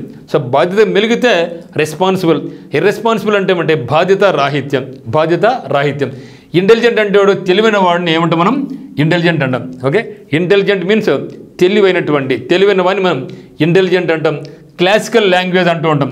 క్లాసికల్ అంటే సాంప్రదాయకమైనటువంటి పాటలు, classical language, classical dances, classical music, ఇవన్నీ కూడా సాంప్రదాయకమైనటువంటివి. మరి ఎంథూసియాస్టిక్ అంటే ఏమంటే బాగా ఆత్రుతగా ఉండదు, సో ఉత్సాహవంతంగా. సో ఇక్కడ ఏం చెప్పినాం? ల్యాక్ ఆఫ్ అంటే జాగ్రత్త లేదు, ల్యాక్ ఆఫ్. ఇక్కడ ఎంథూసియాజం అంటే బాగా ఇంట్రెస్ట్గా ఉత్సాహవంతమైనటువంటి అని అర్థం. కాబట్టి లాకడైసికల్ ఆపోజిట్ మీనింగ్ ఏమంటే నాకు ఎంథూసియాస్టిక్ అవుతుంది. Then 23 Sublime. సో లైమ్ అంటే ఏమండి? లైమ్ అంటే సున్నపు రాయి. సో సున్నపు రాయి పేరుకు సున్నపు రాయి కానీ దాని కథ వేరు. సో సున్నపు రాయి, ఇసుక, గుల్లకర్రాలు వేసి నీళ్ళు ఫిల్టర్ చేస్తే అద్భుతంగా ఉంటుందండి. అసలు మన కోయిల నీళ్ళు తాగుతానులే లీటర్కు 1000 రూపాయలు ఇచ్చి ఆ విధంగా ఉంటాయి నీళ్ళు. పేరుకు లైమ్ కానీ ఈ యొక్క లైమ్, సున్నపు రాయి, గులకర్రాళ్ళు, ఇసుక వేసి నీళ్ళు ఫిల్టర్ చేసుకుంటే అద్భుతం అంతే. కాబట్టి సబ్లైమ్ అంటే ఏమంటే సున్నం, లైమ్ అంటే సున్నం, సబ్లైమ్ అంటే గొప్ప స్థాయి, ఉత్కృష్టమైన, ఎక్స్ట్రీమ్లీ హై క్వాలిటీ. మన వాళ్ళు ఏదో హిమాలయాల హిమాలయ నీళ్ళు అనేసి ఒక బాటిల్ 1000 రూపాయలు పెడతారు. పల్లె వాళ్ళు ఏం చేస్తారు? బోర్ వాటర్ తాగుతారు ఫ్రీగా. తెలివైనడు ఏం చేస్తారంటే ఈ యొక్క గులకర్రాళ్ళు, ఇసుక, ఈ యొక్క సున్నపు రాయి అన్నీ కలిపేసి ఫిల్టర్ చేసి ఆ నీళ్ళు ఫిల్టర్ చేసి ఒక బాటిల్లో పోసి మన ధోనికో మన కోహ్లీకి ఇచ్చే వాళ్ళు 1000 రూపాయలు పెడతారు. సో అటువంటి అద్భుతమైన సున్నపు రాయి ఎక్కడ బాగా దొరుకుతుంది? కడప జిల్లాలో బాగా దొరుకుతుంది సున్నపు రాయి. కడప జిల్లాలో, సో రాయలసీమలో కూడా ఎక్కువ దొరుకుతుంది, కానీ అందులో కడప జిల్లాలో కూడా మంచిగా దొరుకుతుంది ఇక లైమ్ స్టోన్స్. చాలా అత్యద్భుతంగా ఉంటుంది. ఆ యొక్క వాటర్ చాలా గొప్పగా ఉంటుంది. అట్లా గుర్తుపెట్టుకుంటే సింపుల్గా అయిపోయింది. సో సబ్లైమ్ అంటే ఏమంటే గొప్ప స్థాయి, ఉత్కృష్టమైన, ఎక్స్ట్రీమ్లీ హై క్వాలిటీ. ఆ యొక్క వాటర్ ఎట్లుంది? హై క్వాలిటీగా ఉంటుంది, extremely high quality. Inferior, deficit, ridiculous and crooked. మరి ఇన్ఫీరియర్ అంటే ఏమి? తక్కువ స్థాయి. సుపీరియర్ అంటే పై స్థాయి. సూపర్ అంటే పై స్థాయి. So inferior into superior. ఇక ఇన్ఫీరియర్ అంటే తక్కువ స్థాయి, సుపీరియర్ అంటే పై స్థాయి.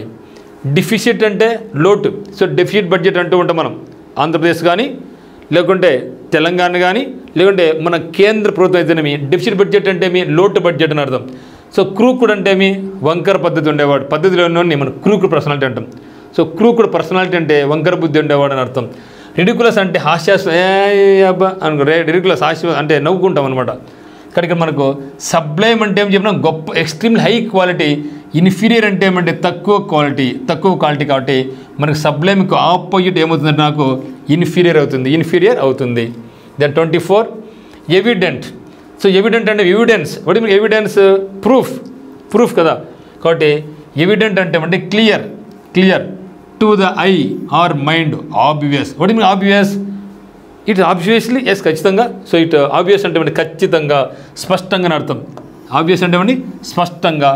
అబ్స్క్యూర్ అంటే అస్పష్టంగా. ఓకే, అబ్స్క్యూర్ అంటే అస్పష్టంగా. దానికి ఆపోజిట్ నాకు ఏమవుతుందంటే ఆబ్వియస్ అవుతుంది. సో ఆబ్వియస్ మీన్స్ స్పష్టంగా, క్లియర్గా. అబ్స్క్యూర్ అంటే నాట్ క్లియర్. ఓకే, క్లియర్ అంటే ఇది. ఓకే, అబ్స్క్యూర్ అంటే ఇది. ఓకేనా. దెన్ కేర్లెస్ అంటే ఏమి? నిర్లక్ష్యం. కేర్లెస్ మీన్స్ నిర్లక్ష్యం. డెఫినెట్గా ఖచ్చితంగా. ఇప్పుడు చెప్పండి. So what meaning of evident అంటే ఉందంటే ఖచ్చితమైన కారణాలు ఉన్నాయి, ఖచ్చితమైన ప్రూఫ్ ఉందని చెప్పేది ఎవిడెంట్. సో దానికి అబ్స్క్యూర్ అంటే అన్క్లియర్ ఈజ్ కాల్డ్. కాబట్టి మనకి ఎవిడెంట్కి ఆపోజిట్ పదం ఏమంటే అబ్స్క్యూర్ అవుతుంది. దెన్ 25 ఇన్సోలెంట్. మరి మనకి ఇన్సాల్వెంట్ తిరుగుతున్నాం. వాడు ఇన్సాల్వెంట్. మన ఐపీ పెట్టినాడు వాడు అంటూ ఉంటాం. ఐపీ అంటే ఇన్సాల్వెంట్ ప్రాపర్టీ అంటే డబ్బులు తీసుకున్నాడు, డబ్బులు తిరిగి ఇవ్వలేకపోతున్నాడు, బ్యాంకుకి కానీ పర్సన్స్ కానీ. కాబట్టి ఇన్సాల్వెంట్ అంటే ఎవడంటే డబ్బు తీసుకున్నాడు, ఇప్పుడు పే చేయలేకపోతుంటే దట్ ఈస్ కాల్డ్ ఇన్సాల్వెంట్. దానికి ఒక పేరేమి? బ్యాంక్రప్ట్. బ్యాంక్ దివాలా తీస్తాడు, బ్యాంక్రప్ట్ అని కూడా అంటారు. సో బ్యాంక్రప్ట్ అంటే ఇన్సాల్వెంట్ అంటే ఏమంటే దివాలా తీయడం అని అర్థం. దివాలా తీయడు కానీ ఇన్సాల్వెంట్. కానీ ఇక్కడ నాకు ఇన్సోలెంట్, INSOLENT వెళ్ళిపోయింది. ఇన్సోలెంట్. సో ఇన్సోలెంట్ అంటే మరి దివాలా తీసిన మన డబ్బులు అడిగినావు అనుకో, దురుసుగా ప్రొడక్ట్, డబ్బులు లేదు బా, ఏం తమస పడుతున్నావా, నీ కేసు పెడతాను మీద అంటాడు. సో డబ్బులు ఇచ్చిమి వాడే మళ్ళీ మనం బెదిరిస్తాడు. ఈ కన్నా అట్టుందండి. అవసరానికి ఏమో డబ్బులు అవసరం, నవ్వుతా వచ్చాడు. 1 month 2 months 6 months మన అవసరం కడితే నేను డబ్బులు లేదు పో, ఇంకోసారి ఇచ్చాలే, ఎడిపోతాడా, నేను ఎత్తిపోతాడనా, లేచిపోతాడనా అట్లా మాట్లాడతారు. ఇంకా గట్టిగా అడిదాం అనుకో, ఏం తమస పడతావు, కేసు పెడతాను మీద, ఆల్రెడీగా నేను ఇన్సాల్వెంట్ ఫైల్ చేసిన కోర్టులో చూసుకున్నా పో అని దురుసుగా మనతో ప్రవర్తిస్తాడు. కాబట్టి ఈజీ గుర్తుపెట్టుకోండి, ఇన్సాల్వెంట్ అంటే దివాలా తీసినవాడు. నువ్వుగా కొంచెం గట్టిగా అడిగితే ఇవి ఎగిరిపోతారు, ఇవి ఎగిరిపోయి వాడు మనతో దురుసుగా ప్రవర్తిస్తాడు. That is called insolent. So insolent అంటే ఏమంటే అవమానకరంగా, ల్యాకింగ్ రెస్పెక్ట్. ఇంకా రెస్పెక్ట్ ఇవ్వడు. అంతకుముందు అయ్యా, అన్న, సారు, ఒక 100 రూపాయలు డబ్బులు ఇచ్చావా అని అడిగినాడు, ఇప్పుడు ఈయన పో చూసుకోకుండా పో అంటాడు. సో దట్ ఈజ్ ఇన్సాల్వెంట్ ఇచ్చిందే ఇన్సోలెంట్. ల్యాకింగ్ ఆఫ్ రెస్పెక్ట్, రూడ్గా బిహేవ్ చేస్తాం మన దగ్గర. కాబట్టి ఈజీ ఉంది కదా, ఇది గుర్తుపెట్టుకోవచ్చు కదా. ఇటువంటివన్నీ కూడా మన ఉత్తమ అకాడమీలో ఉన్నాయి. ఈ విధంగా నేర్చుకుంటే ఎందుకు ఇంగ్లీష్ రాదంట నేను. సో మీరు ఈ విధంగా ఇంగ్లీష్ నేర్చుకుంటే ఎందుకు రాదు ఇంగ్లీషు? ఖచ్చితంగా వస్తుంది మిత్రమా. దానికి కావాల్సింది ప్యాషన్ కావాలా. నేను నేర్చుకోగలను, నాలో అవుతుందని ప్యాషన్ ఉంటే మీరు ఈజీగా నేర్చుకుంటారు మిత్రమా. ఇక్కడ ఇన్సోలెంట్ అంటే ఆరోగ్యంట, హంబుల, అషేముడ, ఇగ్నోరెంట. సో ఆరోగ్యంట కాదు, ఎందుకంటే అహంకారం. సో ఎవరి ఇన్సోలెంట్, నేను ఏం పోరా, ఏం చేసి చేసుకోపో అంటాడు. ఓకేనా. అషేముడు అంటే సిగ్గుపడ్డం. సో హంబుల్ అంటే వినయం. సో కాబట్టి ఇన్సోలెంట్ అంటే ఇన్సోలెంట్ అంటే దురుసుగా ప్రవర్తించేవాడు. హంబుల్ అంటే వినయం. లేదులే సార్, కష్టమైపోయింది సార్, నెక్స్ట్ టైం ఇస్తానులేపా, భయపడు కాకపో, నేను ఇస్తాను అని మాట్లాడతాడు. ఓకే. సో ఇక్కడ insolent is equal to humble. Then ameliorate, చాలా ఎక్సలెంట్ వర్డ్ మిత్రం అది. అమిలియోరేట్ చాలా మంచి పదం. అమిలియోరేట్ అంటే ఇంప్రూవ్ యువర్ వొకాబులరీ అని అర్థం. So ameliorate your vocabulary. So what mean ameliorate your vocabulary అంటే మీ యొక్క వొకాబులరీ మీరు ఇంప్రూవ్ చేసుకోండి. ఇప్పుడు మనం చేసేది అదే కదా. వర్డ్ పవర్ చదివినాం, సినిమ్స్ చదివినాం, ఆంటైమ్స్ చదువుతున్నాం, 1 words అయిపోయినాయి, ఈడియమ్స్ ప్రేస్ అయిపోయినాయి. అంటే మన యొక్క ఈ వొకాబులరీ రోజు రోజుకు ఇంప్రూవ్ అవుతూ ఉంది. That is called ameliorate. Okay. నేను రేట్ పెంచుకుంటున్నా, మమ్మీ నేను నా రేటు పెంచుకుంటానమ్మి అంటే నేను నా యొక్క లైఫ్ను నా యొక్క వర్డ్స్ను నేను కొంచెంగా మెరుగుపరుచుకుంటున్నా రేటు పెంచుకున్న ఏడుతో అమ్మి నేను రేటు పెంచుకుంటానమ్మి అని చెప్పు. టు మేక్ సంథింగ్ బెటర్ ఉన్నదాన్ని ఇంకా కొంచెం ఇంప్రూవ్ చేసుకోవడం, డబ్బులు ఇంకా కొంచెం పెంచుకోవడం, తెలివిని ఇంకా కొంచెం ఇంప్రూవ్ చేసుకోవడం, ఎగ్జామ్స్ ఇంకా బాగా రాసుకోవడం. That is the meaning of ameliorate. So డీకేనా, డిక్లైనా, వర్షనా, డిస్ట్రాయ్. What mean destroy? నాశనం చేయడం. సో డిస్ట్రాయ్ మీన్స్ నాశనం చేయడం. డిక్లైన్ అంటే తగ్గించడం, క్షీణించడం. డీకే అంటే క్షయం. So decay. దెన్ వర్షన్ అంటే దిగజారడం. ఇక్కడ అన్నీ కూడా దగ్గర మీనింగ్స్ ఉన్నాయి కదా. సో అమ్యులేట్ అంటే పెంచుకోవడం, డీకే అంటే తగ్గిపోతుంది, వర్షం తగ్గించడమే, డిక్లైన్ డిస్ట్రాయిన్ అన్నీ కూడా దగ్గర పదాలే. మరి ఇక్కడ చాలా సూటబుల్ వర్డ్ ఏమవుతుంది నాకు? వర్షన్ అవుతుంది. వర్షన్ అంటే దిగజారిపోతా ఉంది అబ్బా రోజు నా పరిస్థితి దిగజారిపోతా ఉందబ్బా అంటే వర్షన్ అని అర్థం. Then 27 vindictive. సో విండిక్టివ్ అంటే strong desire. So vindictive means strong desire for revenge. దేనికి? రివెంజ్ తీర్చుకోవాలనే పగ, ప్రతీకారం, తపన is called vindictive. Strong desire for revenge, పగ తీర్చుకోవాలనేటువంటి స్ట్రాంగ్ బలమైన కోరికను ఏమంటామంటే మనం విండిక్టివ్ అంటాం. మరి దాన్ని కేర్లెస్, హీడ్లెస్, ఫార్ గివింగ్, రిఫైన్డ్. వాటి మరి రిఫైన్డ్.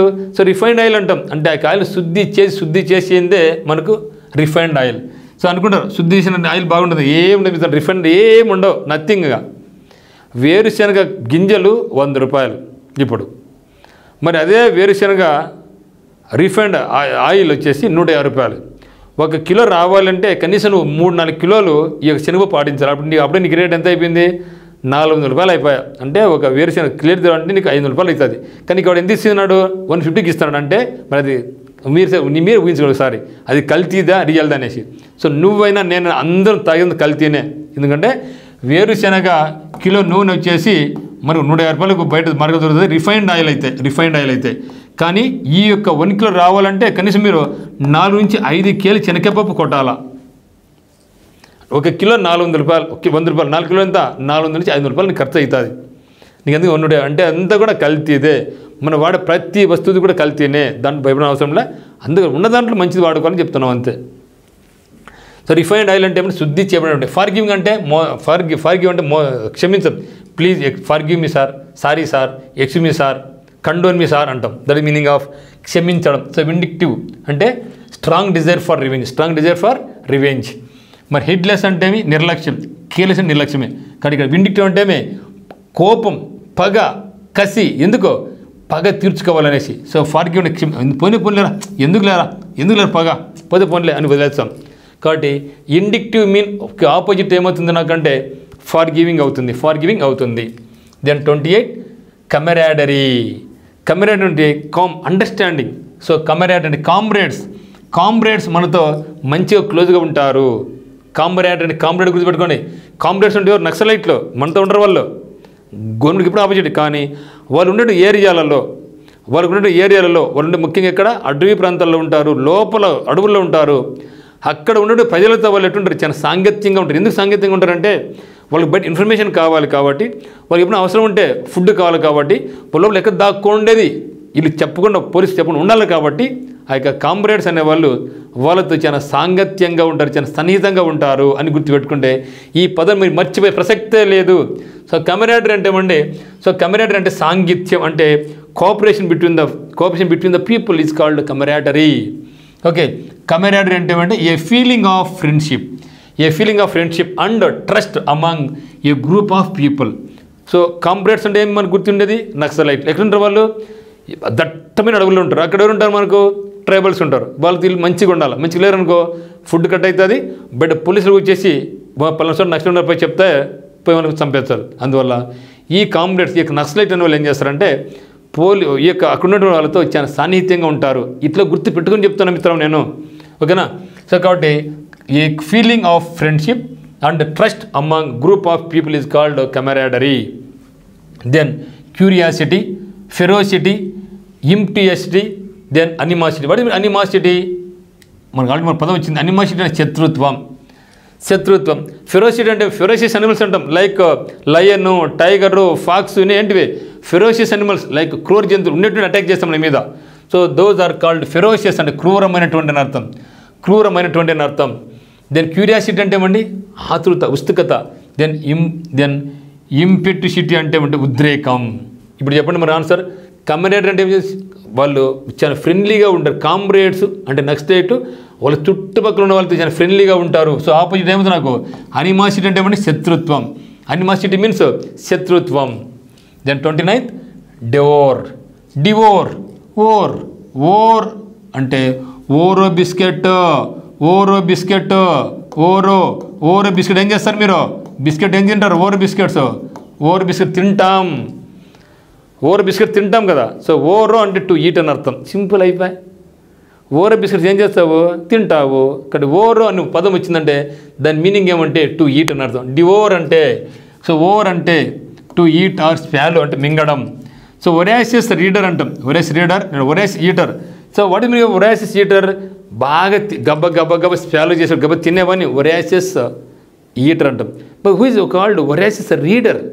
ఏ వ్యక్తి అయితే బాగా చదువుతానే ఉంటాడు, that person is called voracious reader. So మీరు నేను ఇప్పుడు ఏమి వీఆర్ ఒరాసిస్ రీడర్స్, మనం బాగా చదువుతున్నాం ఇప్పుడు మనం. కాబట్టి విపరీతమైనటువంటి ఆతృత గల అని అర్థం. కాబట్టి మరి ఎక్కడి నుంచి మనకు వచ్చింది? కార్నివోరస్, హెర్బివోరస్, ఓమ్నివోరస్, ఓరో. సో హెర్బివోరస్ అంటే మీ ప్లాంట్స్ ఈటింగ్ యానిమల్స్, కార్నివోరస్ అంటే మీ మీట్ ఈటింగ్ యానిమల్స్, ఓమ్నివోరస్ ఓమ్నిట్ ఆల్ ఈటింగ్ యానిమల్స్. కాబట్టి డివోర్ అంటే ఏమంటే కన్జ్యూమ్ ఆర్ ఈట్ అని అర్థం. డివోర్ అంటే ఏమంటే కన్జ్యూమ్ తిను అని అర్థం. మృంగి వేయడం, టు స్పాలో ఆర్ ఈట్ అప్ హంగ్రీలీ, ఒరాసియస్లీ గబగబా ఆకలితో గబగబ తింటే దట్ ఈస్ కాల్డ్ డివోర్. మరి డివోర్ అంటే లోపలికి గబగబ తింటున్నావు. ఒమిటా, ఎమిటా, రిజెక్టా, ఎజెక్టా. బాబా ఏం పదాలు మిత్రమా వా. సో రిజెక్ట్ అంటే ఏమంటే తిరస్కరించడం. రిజెక్ట్ మీన్స్ తిరస్కరించు. రిజెక్ట్ మీన్స్ ఎజెక్ట్ అంటే ఏమి? తొలగించడం. ఎజెక్ట్ మనం ఎస్డి కార్డును కానీ కెమెరాలో ఉండి చిప్ నుంచి ఎజెక్ట్ చేయాలా, ఎజెక్ట్ కొట్టాలి కదా, అప్పుడు బయటకు వస్తుంది. తొలగించడం అని అర్థం. ఎమిట్ అంటే ఉద్గారాలు. ఎమిషన్స్ అంటూ ఉంటాం. ఎమిషన్స్ అంటే ఉద్గారాలు అంటే ఆ వాతావరణాన్ని కిడి చేసే వాయువులు. మరి ఒమిట్ అంటే వాంతి చేసుకోవడం. Okay.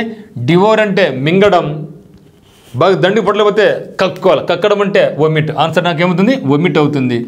So devour is equal to omit. Devour అంటే గబ్బగబ్బ అంతా పొట్టలు వేసుకుంటావు, పొట్ల దండిగా వేసుకుంటే ఎప్పుడోసారి బయటికి రావాల్సిందే, బయటకు వచ్చి దట్ ఈజ్ కాల్డ్ ఒమిట్, వాంతికి అవుతుంది. ఇక్కడ ఒమిట్. డివోర్ మీన్స్ ఒమిట్ అని అర్థం.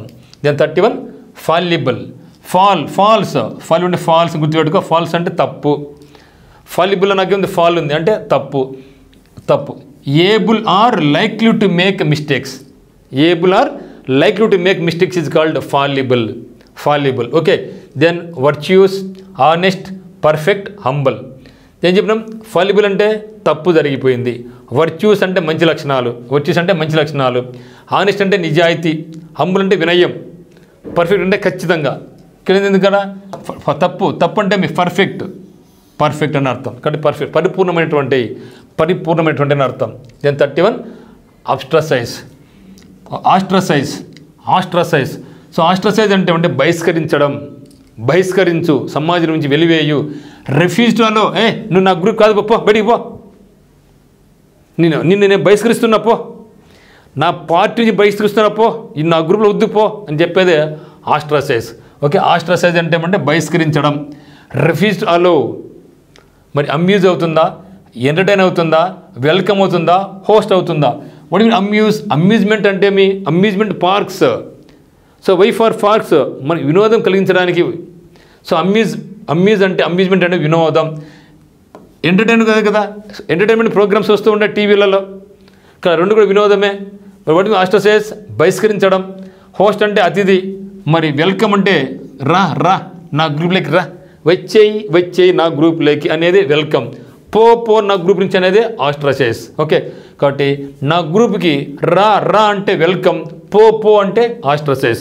సో ఆస్ట్రసైజ్ అంటే మన గ్రూప్ నుంచి రిఫ్యూజ్ చేస్తే that is called ostracise. Out in అంటే వెల్కమ్, అవుట్ అంటే ఆస్ట్రసైజ్ అని గుర్తుపెట్టుకోండి. దెన్ 32 డెన్స్ ఫారెస్ట్ అంటాం. డెన్స్ ఫారెస్ట్ అడవులు చాలా దట్టంగా ఉంటే that is called dense forest. అడవులు దట్టంగా ఉంటే అది డెన్స్ ఫారెస్ట్ అనమాట. మరి డెన్స్ అంటే ఏమంటే దట్టమైన. డెన్స్ మీన్స్ దట్టమైన. Difficult to see through. మరి అక్కడ దట్టమైన అడవిలో పోతూ ఉంటే పాము వస్తుందా, పురుగులు వస్తాండయా, జంతువులు వస్తాండయా, మనుషులు వస్తాండ్రా ఏం తెలియదు, అంత దట్టంగా ఉంది కాబట్టి డిఫికల్ట్ టు సీ. ఇది అది అంత దట్టంగా ఉంది అడవి కాబట్టి డెన్స్ ఫారెస్ట్ అంటే.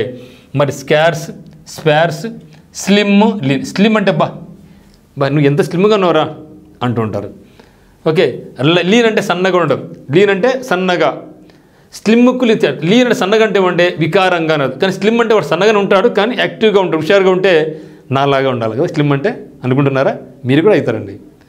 మనం ఎప్పుడు స్లిమ్గా ఉంటామంటే మనకి ఫుడ్ హ్యాబిట్స్, నిద్ర, సరైన నిద్ర, సరైన పడుకోవడం, సరైన నిద్ర లేవడం, ఫుడ్ ఎంత అవసరం అంతే తీసుకోవడం, ఇది మితంగా ఎక్సెస్ ఫుడ్ తీసుకోవడం ఎప్పుడు మితంగా, ఏదైనా సరే మితంగా ఉంటే మీరు ఎప్పుడు కూడా స్లిమ్గా నాలాగా ఉంటారు.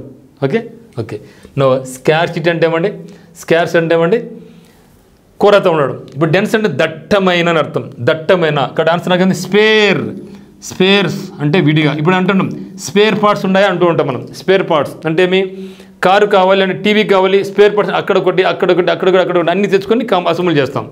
కాబట్టి మనకు డెన్స్ అంటే దట్టంగా, స్పేర్స్ అంటే విడివిడిగా. సో విడివిడిగా అనేది సార్ నాకు ఆన్సర్ ఏమవుతుంది? Dense into spare. ఇక్కడ మేము ఏం గుర్తుకోవాలి? స్పేర్ పార్ట్స్ గుర్తుపెట్టుకుంటాం. స్పేర్ పార్ట్స్ ఇప్పుడు మీరు స్పేర్ పార్ట్స్ అన్నీ ఒకేసారి ఉన్న వేరువేరుగా తీసుకోవాలా, కలపాలా. సో వేరువేరు తీసుకోవాలి, వేరు కలపాలి, తీసుకోవాలి. కాబట్టి స్పేర్ పార్ట్స్ గుర్తుపెట్టుకుంటే డెన్స్కి ఆపోజిట్ మనకు గుర్తుండిపోద్ది. దెన్ 33 పార్సిమోనియస్. మోని అంటే మనీ. పార్సి అంటే పిసినారి అంటే మనీ. అంటే పార్సిమోనియస్ అంటే మనీని తక్కువగా వాడుకునేవాడు. మోని డబ్బులు తక్కువ వాడుకుంటున్నాడు. మోని అంటే మనీ అనుకో, మోని డబ్బును తక్కువ వాడుకుంటున్నాడు అంటే మితంగా వ్యయం చేసేవాడు. Unwilling to spend money. So డబ్బును స్పెండ్ చేయడానికి ఇష్టపడేవాడు అంటే స్టింజీ, పిసినారి అని చెప్పేది ఒక రకంగా చెప్పండి మనం. So that is meaning of parsimonious అంటే అన్విల్లింగ్ టు స్పెండ్ మనీ. డబ్బును ఖర్చు పెట్టాలంటే విల్లింగే ఉండదు. మరి ప్రాడిజియసా, సెల్ఫ్లెస్సా, ఎక్స్ట్రావాగెంటా, దెన్ ఆస్టెంటేషియసా? చూడండి మరి. So what is meaning of prodigious? So prodigy అంటే అద్భుతమైనటువంటి అర్థం. ప్రాడిజీ మీన్స్ అద్భుతమైన అని అర్థం. సెల్ఫ్లెస్ అంటే స్వార్థం లేని, సెల్ఫిష్ అంటే స్వార్థం, లెస్ అంటే స్వార్థం లేని. దెన్ ఆస్టెంటేషియస్ అంటే ఆడంబరం అని అర్థం. మరి ఎక్స్ట్రా వ్యాగెంట్ అంటే ఏమి? ఎక్స్ట్రా డబ్బులు ఎక్కువ ఖర్చు పెట్టేవాడు, స్పెండ్ థ్రిఫ్ట్. ఇక్కడ ఎక్స్ట్రా వ్యాగెంట్ అనేది డబ్బులు ఎక్కువ ఖర్చు పెట్టేవాడు. పార్సిమోనియస్ అంటే డబ్బులు మితంగా ఖర్చు పెట్టేవాడు. ఓకే, కాబట్టి పార్సిమోనియస్కి ఆపోజిట్ ఏమవుతుందంటే నాకు ఎక్స్ట్రా వ్యాగెంట్ అవుతుంది. దెన్ 34 ఫెట్టర్ అంటే సంఖ్యలు వేసుకోవడం. సంఖ్యలతో ఖైదీని సంఖ్యలు వేసి కోర్టుకు తీసుకెళ్తారు. That is called fetter. Okay, fetter means సంఖ్యలు వేయు. A chain or manacle used to restrain a prisoner. So ప్రిజనర్ను రిస్ట్రైన్ చేయడానికి, బంధించడానికి వాడే సంఖ్యలను మనం ఫెట్టర్స్ అంటాం. మరి రిస్టోరా, ఎగ్జోనరేటా, లిబరేటా, డిస్ట్రాక్టా. What mean distract? Don't distract అంటూ ఉంటాం. అంటే నీ యొక్క చదువు నుంచి నువ్వు డిస్ట్రాక్ట్ కామాకు, అనవసరంగా ఈ ఈ సోషల్ మీడియా నుంచి బయటకు వచ్చే డిస్ట్రాక్ట్స్ అన్నది కూడా అంటూ ఉంటాం. డిస్ట్రాక్ట్ దృష్టి మరల్స్ కాకు, నీ చదువు ఫోకస్ చేసుకో, అనవసరంగా టీవీలో రీల్స్ అది చూడగాకని చెప్పేది డిస్ట్రాక్షన్. డిస్ట్రాక్షన్ అంటే దృష్టి మరల్చడం అనమాట. దెన్ ఎగ్జోనరేట్ అంటే నిర్దోషి. ఎక్స్ అంటే అవుట్, ఎగ్జోనరేట్ అంటే నిర్దోషి, అంటే వాడు దోషి కాదబ్బా అని చెప్తే అది ఎగ్జోనరేట్. రిస్టోర్ అంటే రిస్టోర్ చేయడం. So restore. సో మన కంప్యూటర్లో రెస్టోర్ చేయండి అంటే తిరిగి పునరుద్ధరించడం, దాన్ని మనం రిస్టోర్ అంటాం. సో లిబరేట్ అంటే విముక్తి కలిగించడం. లిబరేట్ అంటే లిబర్టీ అంటే స్వేచ్ఛ. ఇక్కడ సంఖ్యలు వేశారు, ఇక్కడ సంఖ్యలు తీసివేశారు. సో లిబర్టీ అంటే స్వేచ్ఛ. ఇక్కడ ఫెట్టర్లో కట్టేసినాం, ఇప్పుడు వెళ్ళిపోయినాయి. కాబట్టి లిబరేట్ అనేది ఫెట్టర్ అనేటివి రెండు కూడా ఆపోజిట్ వర్డ్స్. Then harmony. సో సొసైటీలో మనకి ఇండియన్ సొసైటీలో మనందరూ కూడా హార్మోనీ ప్రదర్శించాలా. కులాలకు నువ్వు పెద్ద కులము, నీ చిన్న కులము, నీ వేరే మధ్య, నయ్యి నా మధ్య, నీ తమిళనాడు, నా ఆంధ్ర, తెలంగాణ, ఇట్లా కాకుండా మన అందరి మధ్య, మనందరికి ఏమి భారతీయులు మనందరం కూడా మనందరి మధ్య ఉండాలి, హార్మోనీ మెయింటైన్ చేయాలి మనం. హార్మోనీ అంటే ఏమండి? హార్మోనియం వాంచుతూ ఉంటే ఎంత గమ్మత్తుగా వాయిస్ వస్తూ ఉంటుంది, తేలిపోతూ ఉంటుంది కదా హార్మోనీ. కాబట్టి హార్మోని అంటే ఏమంటారు? సామరస్యం, a state of agreement of peaceful existence together.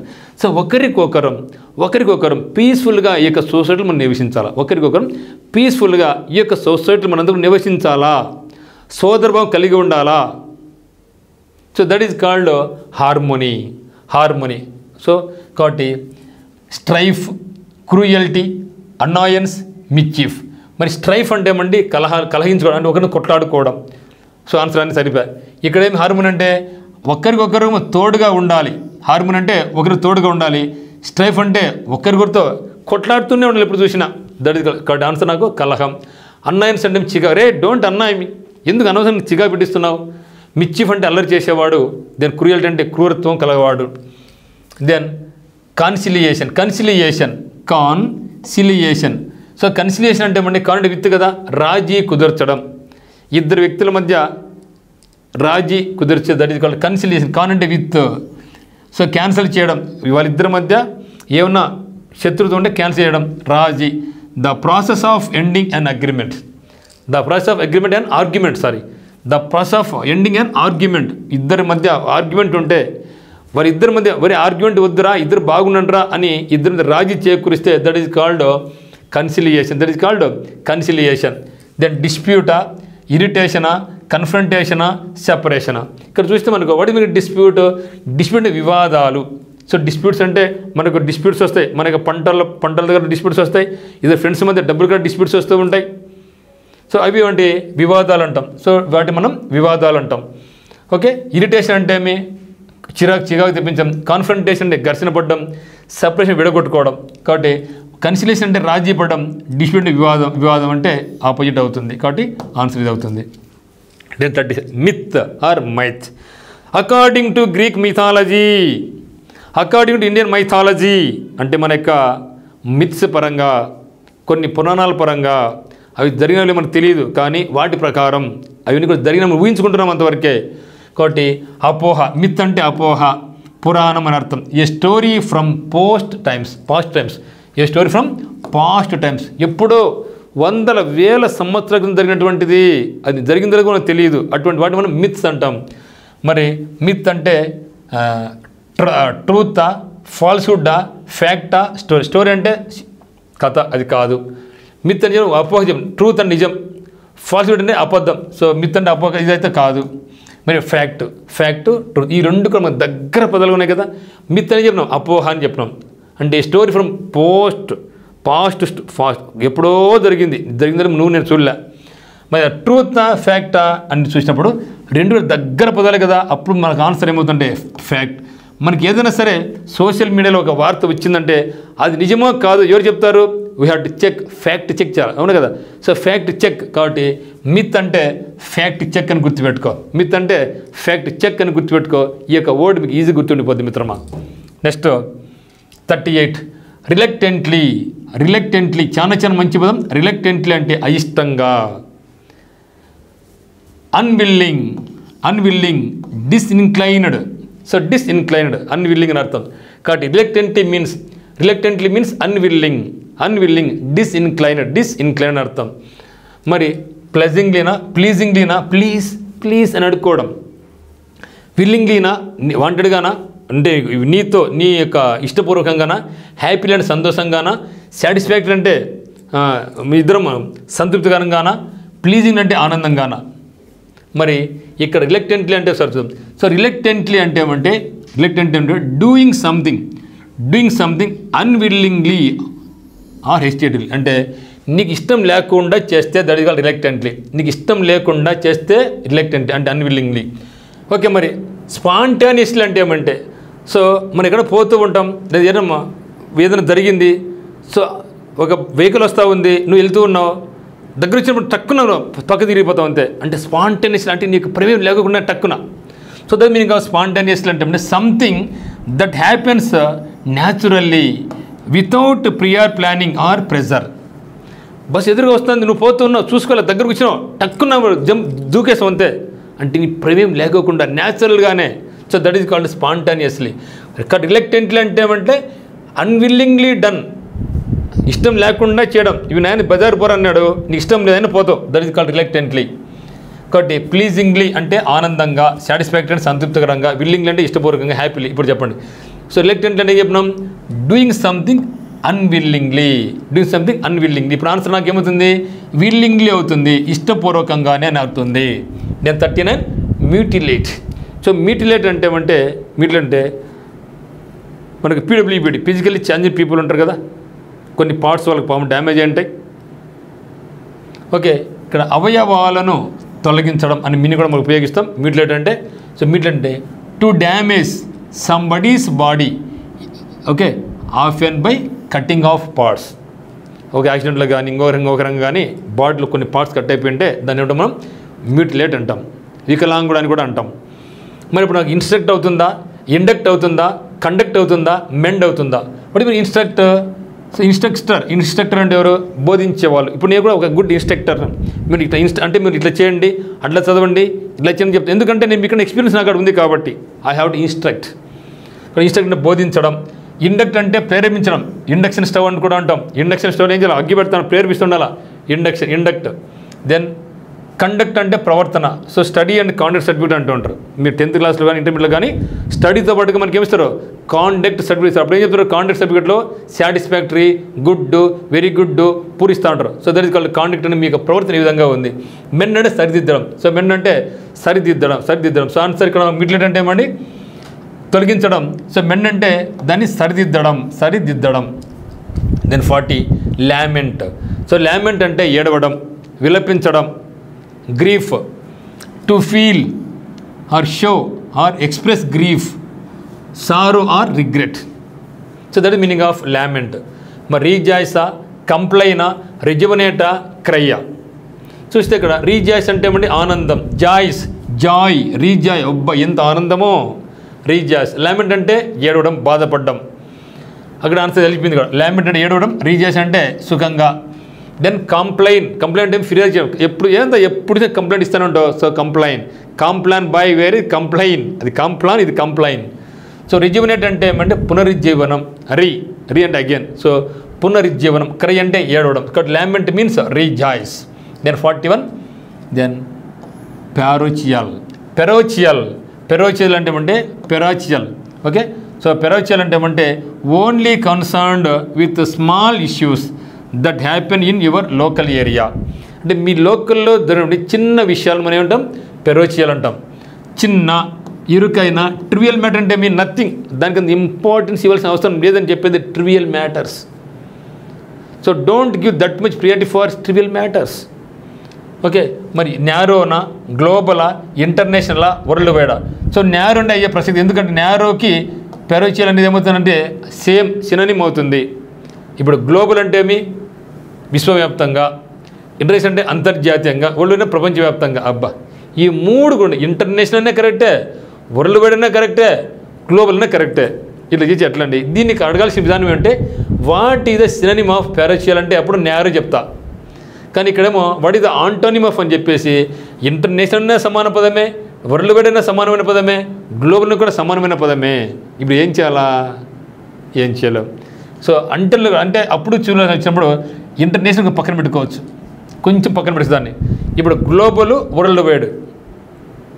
కానీ ఇక్కడ నాకు ఇప్పుడు సూటబుల్ అవుతుంది, గ్లోబల్ అవుతుంది. కానీ మిత్రం గమనించండి, పెరోచియల్ అంటే నారో, ట్రివియల్. కానీ ఇక్కడ గ్లోబల్ అన్నా, ఇంటర్నేషనల్ అన్నా, వరల్డ్ వైడ్ అన్నా it gives same in meaning. What is the synonyms of parochial అంటే గ్లోబల్ అవుతుంది, ఇంటర్నేషనల్ అవుతుంది, వరల్డ్ వైడ్ అవుతుంది. ఎగ్జామినేషన్ ఇటువంటి అవాయిడ్ చేసే అవకాశం అయితే ఉంది. ఒకవేళ అటు వచ్చింది అనుకోండి, go for global is the right answer. 42 fallible. Ultimate వచ్చింది. ఫాలిబుల్ అంటే ఫాల్, తప్పు, false, able to likely to make mistakes. మరి unerring, reliable, trustful, falsehood. Trust అంటే నమ్మకం, నమ్మదగిన. రియలబుల్ అని కూడా నమ్మచ్చు కదా. ఇటు రియలబుల్ రెండు కూడా ఏంటివి? రెండు కూడా సినానిమ్స్. రెండు కూడా. ఫాల్స్ అంటే తప్పు, దీనికి ఆపోజిట్ అవుతుంది. అన్ఇయరింగ్ అంటే, సో ఇక్కడ ఫాల్సిబుల్ అంటే అబద్ధం, ఇది కూడా అవుతుంది. కానీ సూటబుల్ వర్డ్ మనకి అంటే అన్ఇయరింగ్. సో ఎర్ర అంటే ఏమండి? ఎర్ర అంటే తప్పు, అన్నంటే నెగిటివ్, అంటే ఎప్పుడు కూడా తప్పు ఇచ్చే విధంగా. సో ఫాలిబుల్, ఫాల్స్, అన్ని తప్పులు చేస్తాం. అన్ఇయరింగ్ అంటే ఎర్రర్ అంటే తప్పు, అన్నంటే నెగిటివ్, అంటే తప్పు చేయని విధంగా అంటే అన్ఇయరింగ్. కాబట్టి ఫాలిబుల్కి ఏమవుతుంది నాకంటే, ఫాలిబుల్కి ఏమవుతుంది మనకు? అన్ఇయరింగ్ అవుతుంది. అన్ఇయరింగ్ అంటే తప్పు, అన్ఇయరింగ్ అంటే తప్పు చేయని, always right. Always right is called unerring. Always right is called unerring. Then 43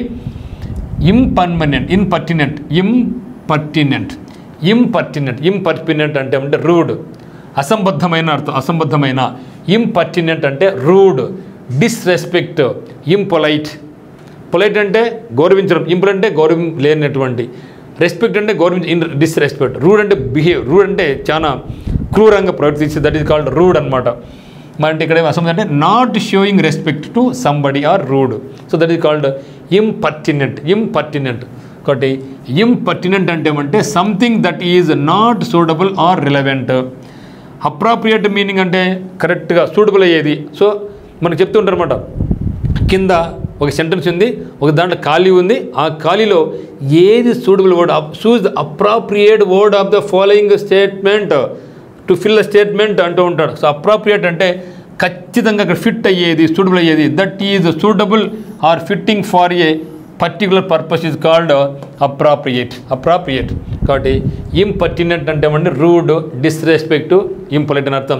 మరి దీనికి ఆన్సర్ చూద్దాం. సో రెస్పెక్ట్ గౌరవిస్తున్నాడు. Appropriate modest, arrogance. వాటి మీద ఆరోగ్యన్స్ అహంకారం. రెస్పెక్ట్ అంటే ఏమి గౌరవించడం, రెస్పెక్ట్ అంటే ఏమండి గౌరవించడం. సో అప్రాప్రియేట్ అంటే ఏమి సముచితం అని అర్థం. సో మోడెస్ట్ అంటే నిరాడంబరం. ఇప్పుడు మనకు స్టూడెంట్ ఓడి చూద్దాం ఏముంది మరి. ఇంపర్మెంట్ రూడ్ అని చెప్పడం. సో రూడ్ అంటే ఏమి రెస్పెక్ట్ ఆన్సర్ అవుతుంది, opposite.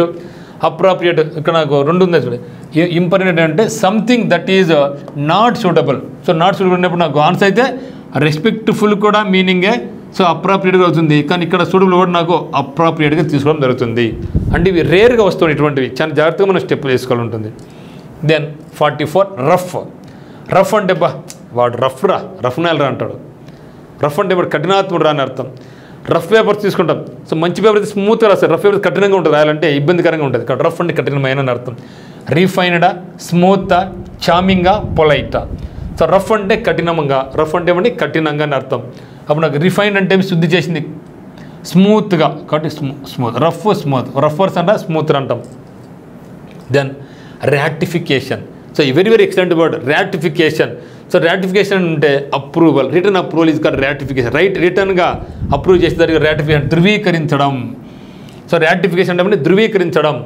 Approving something is called ratification. అంటే రిటర్న్లో ఓకే చెప్పండి, రిటర్న్ పరంగా ఒప్పుకుంటే దట్ ఈజ్ కాల్డ్. ఇప్పుడు మనం చేస్తాం మిత్రమా, ఒకరి దగ్గర డబ్బులు తీసుకుంటాం, మాట ఎప్పుడు పనికిరాదు, గుర్తుపెట్టుకుని. ఎప్పుడైనా సరే మీ ఫ్రెండ్స్ కావచ్చు, బంధువులకు కావచ్చు, క్లోజ్ కావచ్చు, డబ్బు తీసుకున్నప్పుడు ఖచ్చితంగా తప్పైనా పర్వాలా, వాడు ఎవరికైనా పర్వాలా, రిటర్న్గా మనం తీసుకోవాలి, అప్రూవల్ తీసుకోవాల్సిందే. That is called ratification.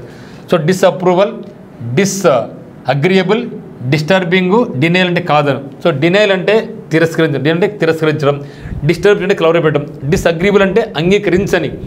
మరి ఏం చెప్పడం, ratification approval, return approval is called ratification. కాబట్టి నాకు ఆన్సర్ ఏమవుతుంది ఇప్పుడు డిస్అప్రూవల్ అవుతుంది. Disapproval. Then 46 exodus. Excellent word మిత్రులు, ఎక్సోడస్ అండ్ అవుట్.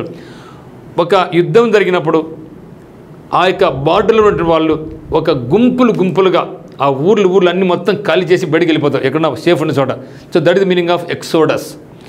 మరి ఆ యొక్క గుంపులు మన దేశం నుంచి బయట దేశం పోతే ఎక్సోడస్. మరి అప్పుడు వాళ్ళకి ఏమవుతారు, వాళ్ళు ఆ దేశంలో అందరూ ఒకేసారి వెళ్ళిపోయారు కదా, అప్పుడు ఏమవుతారు, ఇన్ఫ్లక్స్. అందరూ ఒకేసారి వచ్చినారు, ఒకేసారి పోతే ఎక్సోడస్, ఒకేసారి వస్తే influx. So that is the opposite. కానీ ఎక్సోడస్ అంటే గుంపులు ఒకేసారి వెళితే, వలస పోతే అది ఎక్సోడస్. వలసగా వస్తే దట్ ఈస్ కాల్డ్ ఇన్ అని గుర్తుపెట్టి, influx. Return, home coming, restoration కాదు. సో మనకు ఎక్సోడస్ ఆపోజిట్ ఏమవుతుందంటే ఇన్ఫ్లక్స్. అది ఎక్సలెంట్ వర్డ్ మిత్రులు, ఎక్సలెంట్. ఎక్స్ అంటే అవుట్, ఇన్ అంటే ఇన్ కమింగ్ అని అర్థం. అట్లా గుర్తుపెట్టుకొని మర్చిపోలేరు. దెన్ ఇంక్విజిటివ్ అంటే ఎంక్వైరీ గుర్తుపెట్టుకోవాలి. ఎంక్వైరీ చేస్తూ ఉంటే ఒక వ్యక్తి ఏం పేరు, ఎక్కడి నుంచి వచ్చినావు, ఎందుకు వచ్చినావు, మీ నాయన ఏం చేస్తాడు, మేము ఏం చేస్తుంది, ఎన్ని అడుగుతాం, ఎట్లా అడుగుతాం, ఆతృతగా అడుగుతాం. That is called inquisitive. Enquiry చేస్తున్నాం ఆతృతగా, ఏ ఊరు అబ్బాయి అనేది, ఎందుకు వచ్చావు, నీ ఏం చేస్తావు, మీ నాయన ఏం చేస్తాడు, ఎన్ని అడుగుతున్నాం. జిజ్ఞాస, too interested in finding out about what other people are doing. వాళ్ళు ఏం చేస్తున్నారు, ఏమో జాబ్ చేస్తుండవా, ఎంత వచ్చాది, నువ్వు ఎన్ని అడుగుతాం. దట్ ఈస్ కాల్డ్ ఇన్క్విజిటివ్లో. ఏం గుర్తుపెట్టుకోవాలి మీరు, ఎంక్వైరీ గుర్తుపెట్టుకో, అన్నీ అడుగుతాం. ఎందుకంటే ఆతృతగా వాళ్ళు ఏం చేస్తున్నారు ఏమనేసి. సో జిజ్ఞాస టూ ఇంట్రెస్టెడ్, చాలా ఇంట్రెస్ట్గా ఉంది. ఎందుకో in finding out about what other people are doing, వాళ్ళు ఏం చేస్తున్నారనే ఆతృతను మనం ఏమంటామంటే ఇంక్విజిటివ్ అంటాం. మరి ఎంక్వైరీ ఉంది, మనకు ఇంక్వైరీ ఉంది, రెండు కూడా సేమే. అయితే ఈ రెండు కూడా సినానిమ్ వర్డ్సే. But as far as USA as concern they are using enquiry, మన ఎంక్వైరీ అని రెండు కూడా ఎంక్వైరీ. మన ఇండియాలో అయితే ఇది వాడతాం, ఇది వాడతాం. ఓకేనా? మరి దీనికి ఇన్సిన్సియరా, ఇండిఫరెంటా, ఇన్సల్టింగా, ఇన్సెన్సిటివా? మరి వాడి మీనింగ్ సిన్సియర్, నిజాయితీగా ఉన్నారా వాడు, సిన్సియర్ పర్సన్ రా అంటే నిజాయితీగా. ఇన్సిన్సియర్ అంటే నిజాయితీ లేని దాన్ని అంటాం. సెన్సిటివ్ అంటే ఏమి, వాడు చాలా సెన్సిటివ్ రా, ఊరుకుని బాధపడతారా. ఇన్సెన్సిటివ్ అంటే డోంట్ కేర్, సున్నితంగా లేడు. డిఫరెంట్ అంటే వేరేగా, తేడాగా. ఇండిఫరెంట్ అంటే ఉదాసీనత, ప్రాముఖ్యం ఉండేది. ఇన్సల్టింగ్ అంటే ఒక వ్యక్తిని బాధ పెట్టడం. మరి ఇక్కడ మనకు ఆన్సర్ ఏమవుతుంది? ఇంక్విజిటివ్ అంటే జిజ్ఞాసగా అడగడం. ఓకే, బాగా వాస్తవికంగా అడగడం. మరి దీనికి మనకి ఏమవుతుందంటే ఇండిఫరెంట్ అవుతుంది. ఇండిఫరెంట్ అంటే ఏమంటే ఉదాసీనంగా, ఏం వచ్చే నాకేం పోతే నాకేం లేరా వాడు. కొందరేమో కొత్తవాడు వస్తే బాగా ఏం రా, ఏ ఊర్రా, నేనే చేస్తాడు, ఎక్కడ చూసి అంటారు. కొందరు పోతే అంతా నాకేం లేని పోతా అంటారు. సో అది ఇండిఫరెంట్ అనమాట. 48 క్యాండిడ్ పర్సనాలిటీ. ఎక్సలెంట్ వర్డ్ మిత్రం. అన్నీ కూడా ప్రతి పదం దేనికి అది సూపర్బ్. క్యాండిడ్ పర్సనాలిటీ అంటే వాడిని బాగా మనం నమ్మచ్చు. ఓపెన్ మైండ్, దాపరికం లేనటువంటి వాడిని క్యాండిడ్. క్యాండిల్ ఏమి దాచుకోదు, వెలుగునిస్తుంది అందరికి కూడా. ఓకే, క్యాండిల్ ఏమి దాచుకోదు, అందరికీ ఓపెన్గా దాపరికం లేకుండా వెలుగునిస్తేదే క్యాండిడ్. అందరికీ దాపరికం లేకోకుండా saying exactly what you think or openly. ఇప్పుడు చెప్పండి, outspoken, frank, devious, disguised. So outspoken అంటే బయటకు చెప్పడం, దీనికి సినానిమ్ అవుతుంది. ఫ్రాంక్ సినానిమ్ అవుతుంది. డివియస్ అంటే వక్రబుద్ధి, పెడదారి కాదు. సో డిస్గైజ్డ్ అంటే ఏమండి, మాయ, ప్రపంచం. రాత్రులందు ఊర్లోకి పోయి ఇలా పోయి మారువేషంలో ఈ రాజ్యం ఏదంగా ఉంది అని ఎంక్వైరీ చేసుకుంటారు. మారువేషం, దట్ ఈస్ కాల్డ్ డిస్గైజ్డ్. అంటే మారువేషం, దట్ ఈస్ కాల్డ్ కమఫ్లాగ్. సో కాబట్టి ఇప్పుడు ఒక క్యాండిడేట్ అంటే ఓపెన్గా ఫ్రీగా ఇట్లా ఓపెన్గా రావడం, డిజైన్ మారువేషంలో రావడం. కాబట్టి నాకు క్యాండిడేట్కి ఆపోజిట్ ఏమవుతుందంటే నాకు డిస్గైజ్డ్ అవుతుంది. Okay, then 49 Nadir. సో నదిలో నది ఉంది. నది చాలా లోతుగా ఉంటుంది. ఎత్తుగా ఉంటే పీక్, శిఖరం, జనిత్. కాబట్టి మోడర్నిటీనా, లిబర్టీ అంటే స్వేచ్ఛ, జనిత్ అంటే ఎత్తైన శిఖరం, పీక్ అని అర్థం. ఎత్తుగా ఉంటే జనిత్, పీక్, మౌంటైన్. లోతుగా ఉంటే నది, లోతుగా ఉంది కాబట్టి నదిర్. కాబట్టి నాకు నదిర్కి ఆపోజిట్ ఏమవుతుందంటే నాకు జనిత్ అవుతుంది. చాలా ఇంపార్టెంట్ వర్డ్ మిత్రమా. Then last one culprit. Culprit ఉన్నాడు. కల్ప్రిట్ అంటే నేరం చేసినవాడు. కల్ప్రిట్ అంటే అపరాధి, నేరం చేసినవాడిని కల్ప్రిట్ అంటాం. కల్పబుల్ అంటే దోషి, నేరం చేయదగినటువంటి అర్థం. కల్పబుల్ అంటే ఏమండి, దోషి, నేరం చేయదగిన అర్థం. కాబట్టి ఇక్కడ మనకు ఆన్సర్ ఏమో ఒకసారి చూద్దాం. సో కల్ప్రిట్ అంటే ఏమంటే ఇక్కడ ఇన్నోసెంట్ అంటే ఏమి, దీనికి ఆపోజిట్ అవుతుంది. బ్లేమ్లెస్, గిల్ట్లెస్. కల్ప్రిట్ అంటే అపరాధి. వీళ్ళందరూ ఇన్నోసెంట్, అపరాధం, తప్పు చేయాలా, బ్లేమ్ లేదు, గిల్ట్ లేదు, అన్నీ కూడా వీటికన్నీ ఇవి ఆపోజిట్ అవుతాయి. మరి డిఫెండబుల్, కేర్లెస్, బ్లేమ్లెస్, ఇర్రెస్పాన్సిబుల్. మరి కల్పబుల్ అంటే ఏం చెప్పినాం, నేరం చేయనటువంటి. సో బ్లేమ్లెస్ ఇది నాకు ఏమిటంటే దీనికి మనకు ఆపోజిట్ అవుతుంది. ఇర్రెస్పాన్సిబుల్ అంటే బాధ్యత లేనటువంటి, కేర్లెస్ అంటే నిర్లక్ష్యం. సో దర్శాల మిత్రమా, మరి ఇవన్నీ కూడా చాలా ఇంట్రెస్టింగ్గా ఉన్నటువంటి వర్డ్స్. ఇదే విధంగా మీరు నెక్స్ట్ ఫర్దర్గా వచ్చే ఆంటానిమ్స్ మీరు చేసినట్టయితే ప్రతి పదానికి కూడా మీరు ఈజీగా మీని కనుక్కోగలిగితే, ఒక్కసారి కష్టపడి ఒక్కసారి రివిజన్ చేయగలిగితే ఎప్పుడు వచ్చినా కూడా ఇక ఆంటానిమ్స్ కానీ సినోనిమ్స్ కానీ మనం ఈజీ గుర్తుపెట్టుకోవచ్చు. ఒకటి గుర్తుపెట్టుకొని మీరు సైమల్టేనియస్గా మీరు ఏం చేయాలంటే ఈ యొక్క వర్డ్స్ను చదివినప్పుడే సినోనిమ్తో లింకప్ చేసుకోండి, ఆంటానిమ్స్ లింకప్ చేసుకోండి, మరి స్పెల్లింగ్తో కూడా లింకప్ చేసుకోండి. మరి తెలుగులో కూడా మీనింగ్ తెలుసుకుంటే ఎప్పటికీ మీరు మర్చిపోలేరు. కానీ ఒక్కసారి చదివేసి మళ్ళీ మర్చిపోతాం. కాబట్టి వీటి మళ్ళీ మీరు ఏం చేయాలా, ఒక 3-4 అవర్స్ గ్యాప్ ఇచ్చి ఫాస్ట్గా మళ్ళీ ఒకసారి రివిజన్ చేసుకుంటూ పోతే ఎప్పటికీ మర్చిపోలేరు మిత్రమా. So thank you for choosing Uttam's academy online classes. So ఖచ్చితంగా మీరందరికీ కూడా మేము న్యాయం చేయాలని ప్రయత్నిస్తూ ఉన్నాం, ఖచ్చితంగా చేస్తున్నాం కూడా. మీరు కూడా ఎక్కడ చిన్న చిన్న మిస్టేక్స్ ఉంటే దాన్ని అన్నితగా భావించుకోకుండా మా దృష్టికి తెచ్చినట్లయితే ఖచ్చితంగా వాటిని నెక్స్ట్ మళ్ళీ మేము రిప్లై చేసుకోవడం జరుగుతుంది. మీకు ఏ లెవెల్ అవసరమో ఆ విధంగా చేస్తున్నాం. ఎందుకంటే ఒక వీడియో ఒక 50 words మీకు రావాలంటే దాదాపుగా మేము మినిమం 5 to 6 hours మీ శ్రమ తీసుకోవాల్సి ఉంటుంది మిత్రమా. Yes, it's real. 6 hours మీకు 1 hour అయితే మాకు 6 hours, మీకు 2 hours మాకు 8 hours అవుతుందన్నమాట. సో అంత శ్రమ దీన్ని దాగి ఉంది. మీకోసం ఇవన్నీ కూడా చేస్తుంది ఉత్తమ్ అకాడమీ కాబట్టి మీరు కూడా మనం ట్రస్ట్ చేయండి. సో 10 మంది తెలియపరచండి. మీరు మంచిగా ఈ యొక్క వొకాబులరీ నుంచి, ఈ యొక్క ఇంగ్లీష్ నుంచి మీరు కూడా మంచిగా నేర్చుకోండి. సో అమిలియేట్ యువర్ వొకాబులరీ ఇంప్రూవ్ చేసుకోండి. 10 మంది తెలియజేయండి. చదువుని ఎప్పుడైనా సరే మీరు 10 మందికి షేర్ చేయండి. ఎప్పుడైనా సరే ఇంట్లో అమ్మకి కావచ్చు, నాన్నకి కావచ్చు, బ్రదర్ కావచ్చు, సిస్టర్ కావచ్చు, ఫ్రెండ్స్కి కావచ్చు, షేర్ చేస్తే మీరు బాగుంటారు, మీ పక్క వాళ్ళు బాగుంటారు. తద్వారా మన భారతదేశం అంతా బాగుపడుతుందన్నమాట. So that's all. మన యొక్క ఉత్తమ్ అకాడమీ నందు మీకు బ్యాంక్స్ కానీ, ఎస్ఎస్సి కానీ, రైల్వేస్ కానీ, మరియు అన్ని రకాల పోటీ పరీక్షలకు హైకోర్టు జాబ్స్ కావచ్చు, ఫారెస్ట్ జాబ్స్ కావచ్చు, ఎటువంటి జాబ్ కానిస్టేబుల్స్ కావచ్చు, ఎస్ఐ కావచ్చు, అన్నింటి కూడా మన దగ్గర ఆఫ్లైన్ కోచింగ్ మరి ఆన్లైన్ కోచింగ్ ఉందన్నమాట. ఇక్కడ మీకు ఆన్లైన్ వద్దనుకుంటే, సో ఆన్లైన్లో మాకు కష్టంగా ఉంది, ఇంకా ఎఫిషియెంట్ కావాలి అనుకుంటే టర్నింగ్ పాయింట్ ఆఫ్లైన్ కోచింగ్ రావచ్చు. మీరు రాలేకపోయినా మీ యొక్క ఫ్రెండ్స్ ఎవరైనా కూడా రెఫర్ చేయండి. ఖచ్చితంగా వాళ్ళందరూ కూడా మేము న్యాయం చేస్తాం. Thank you.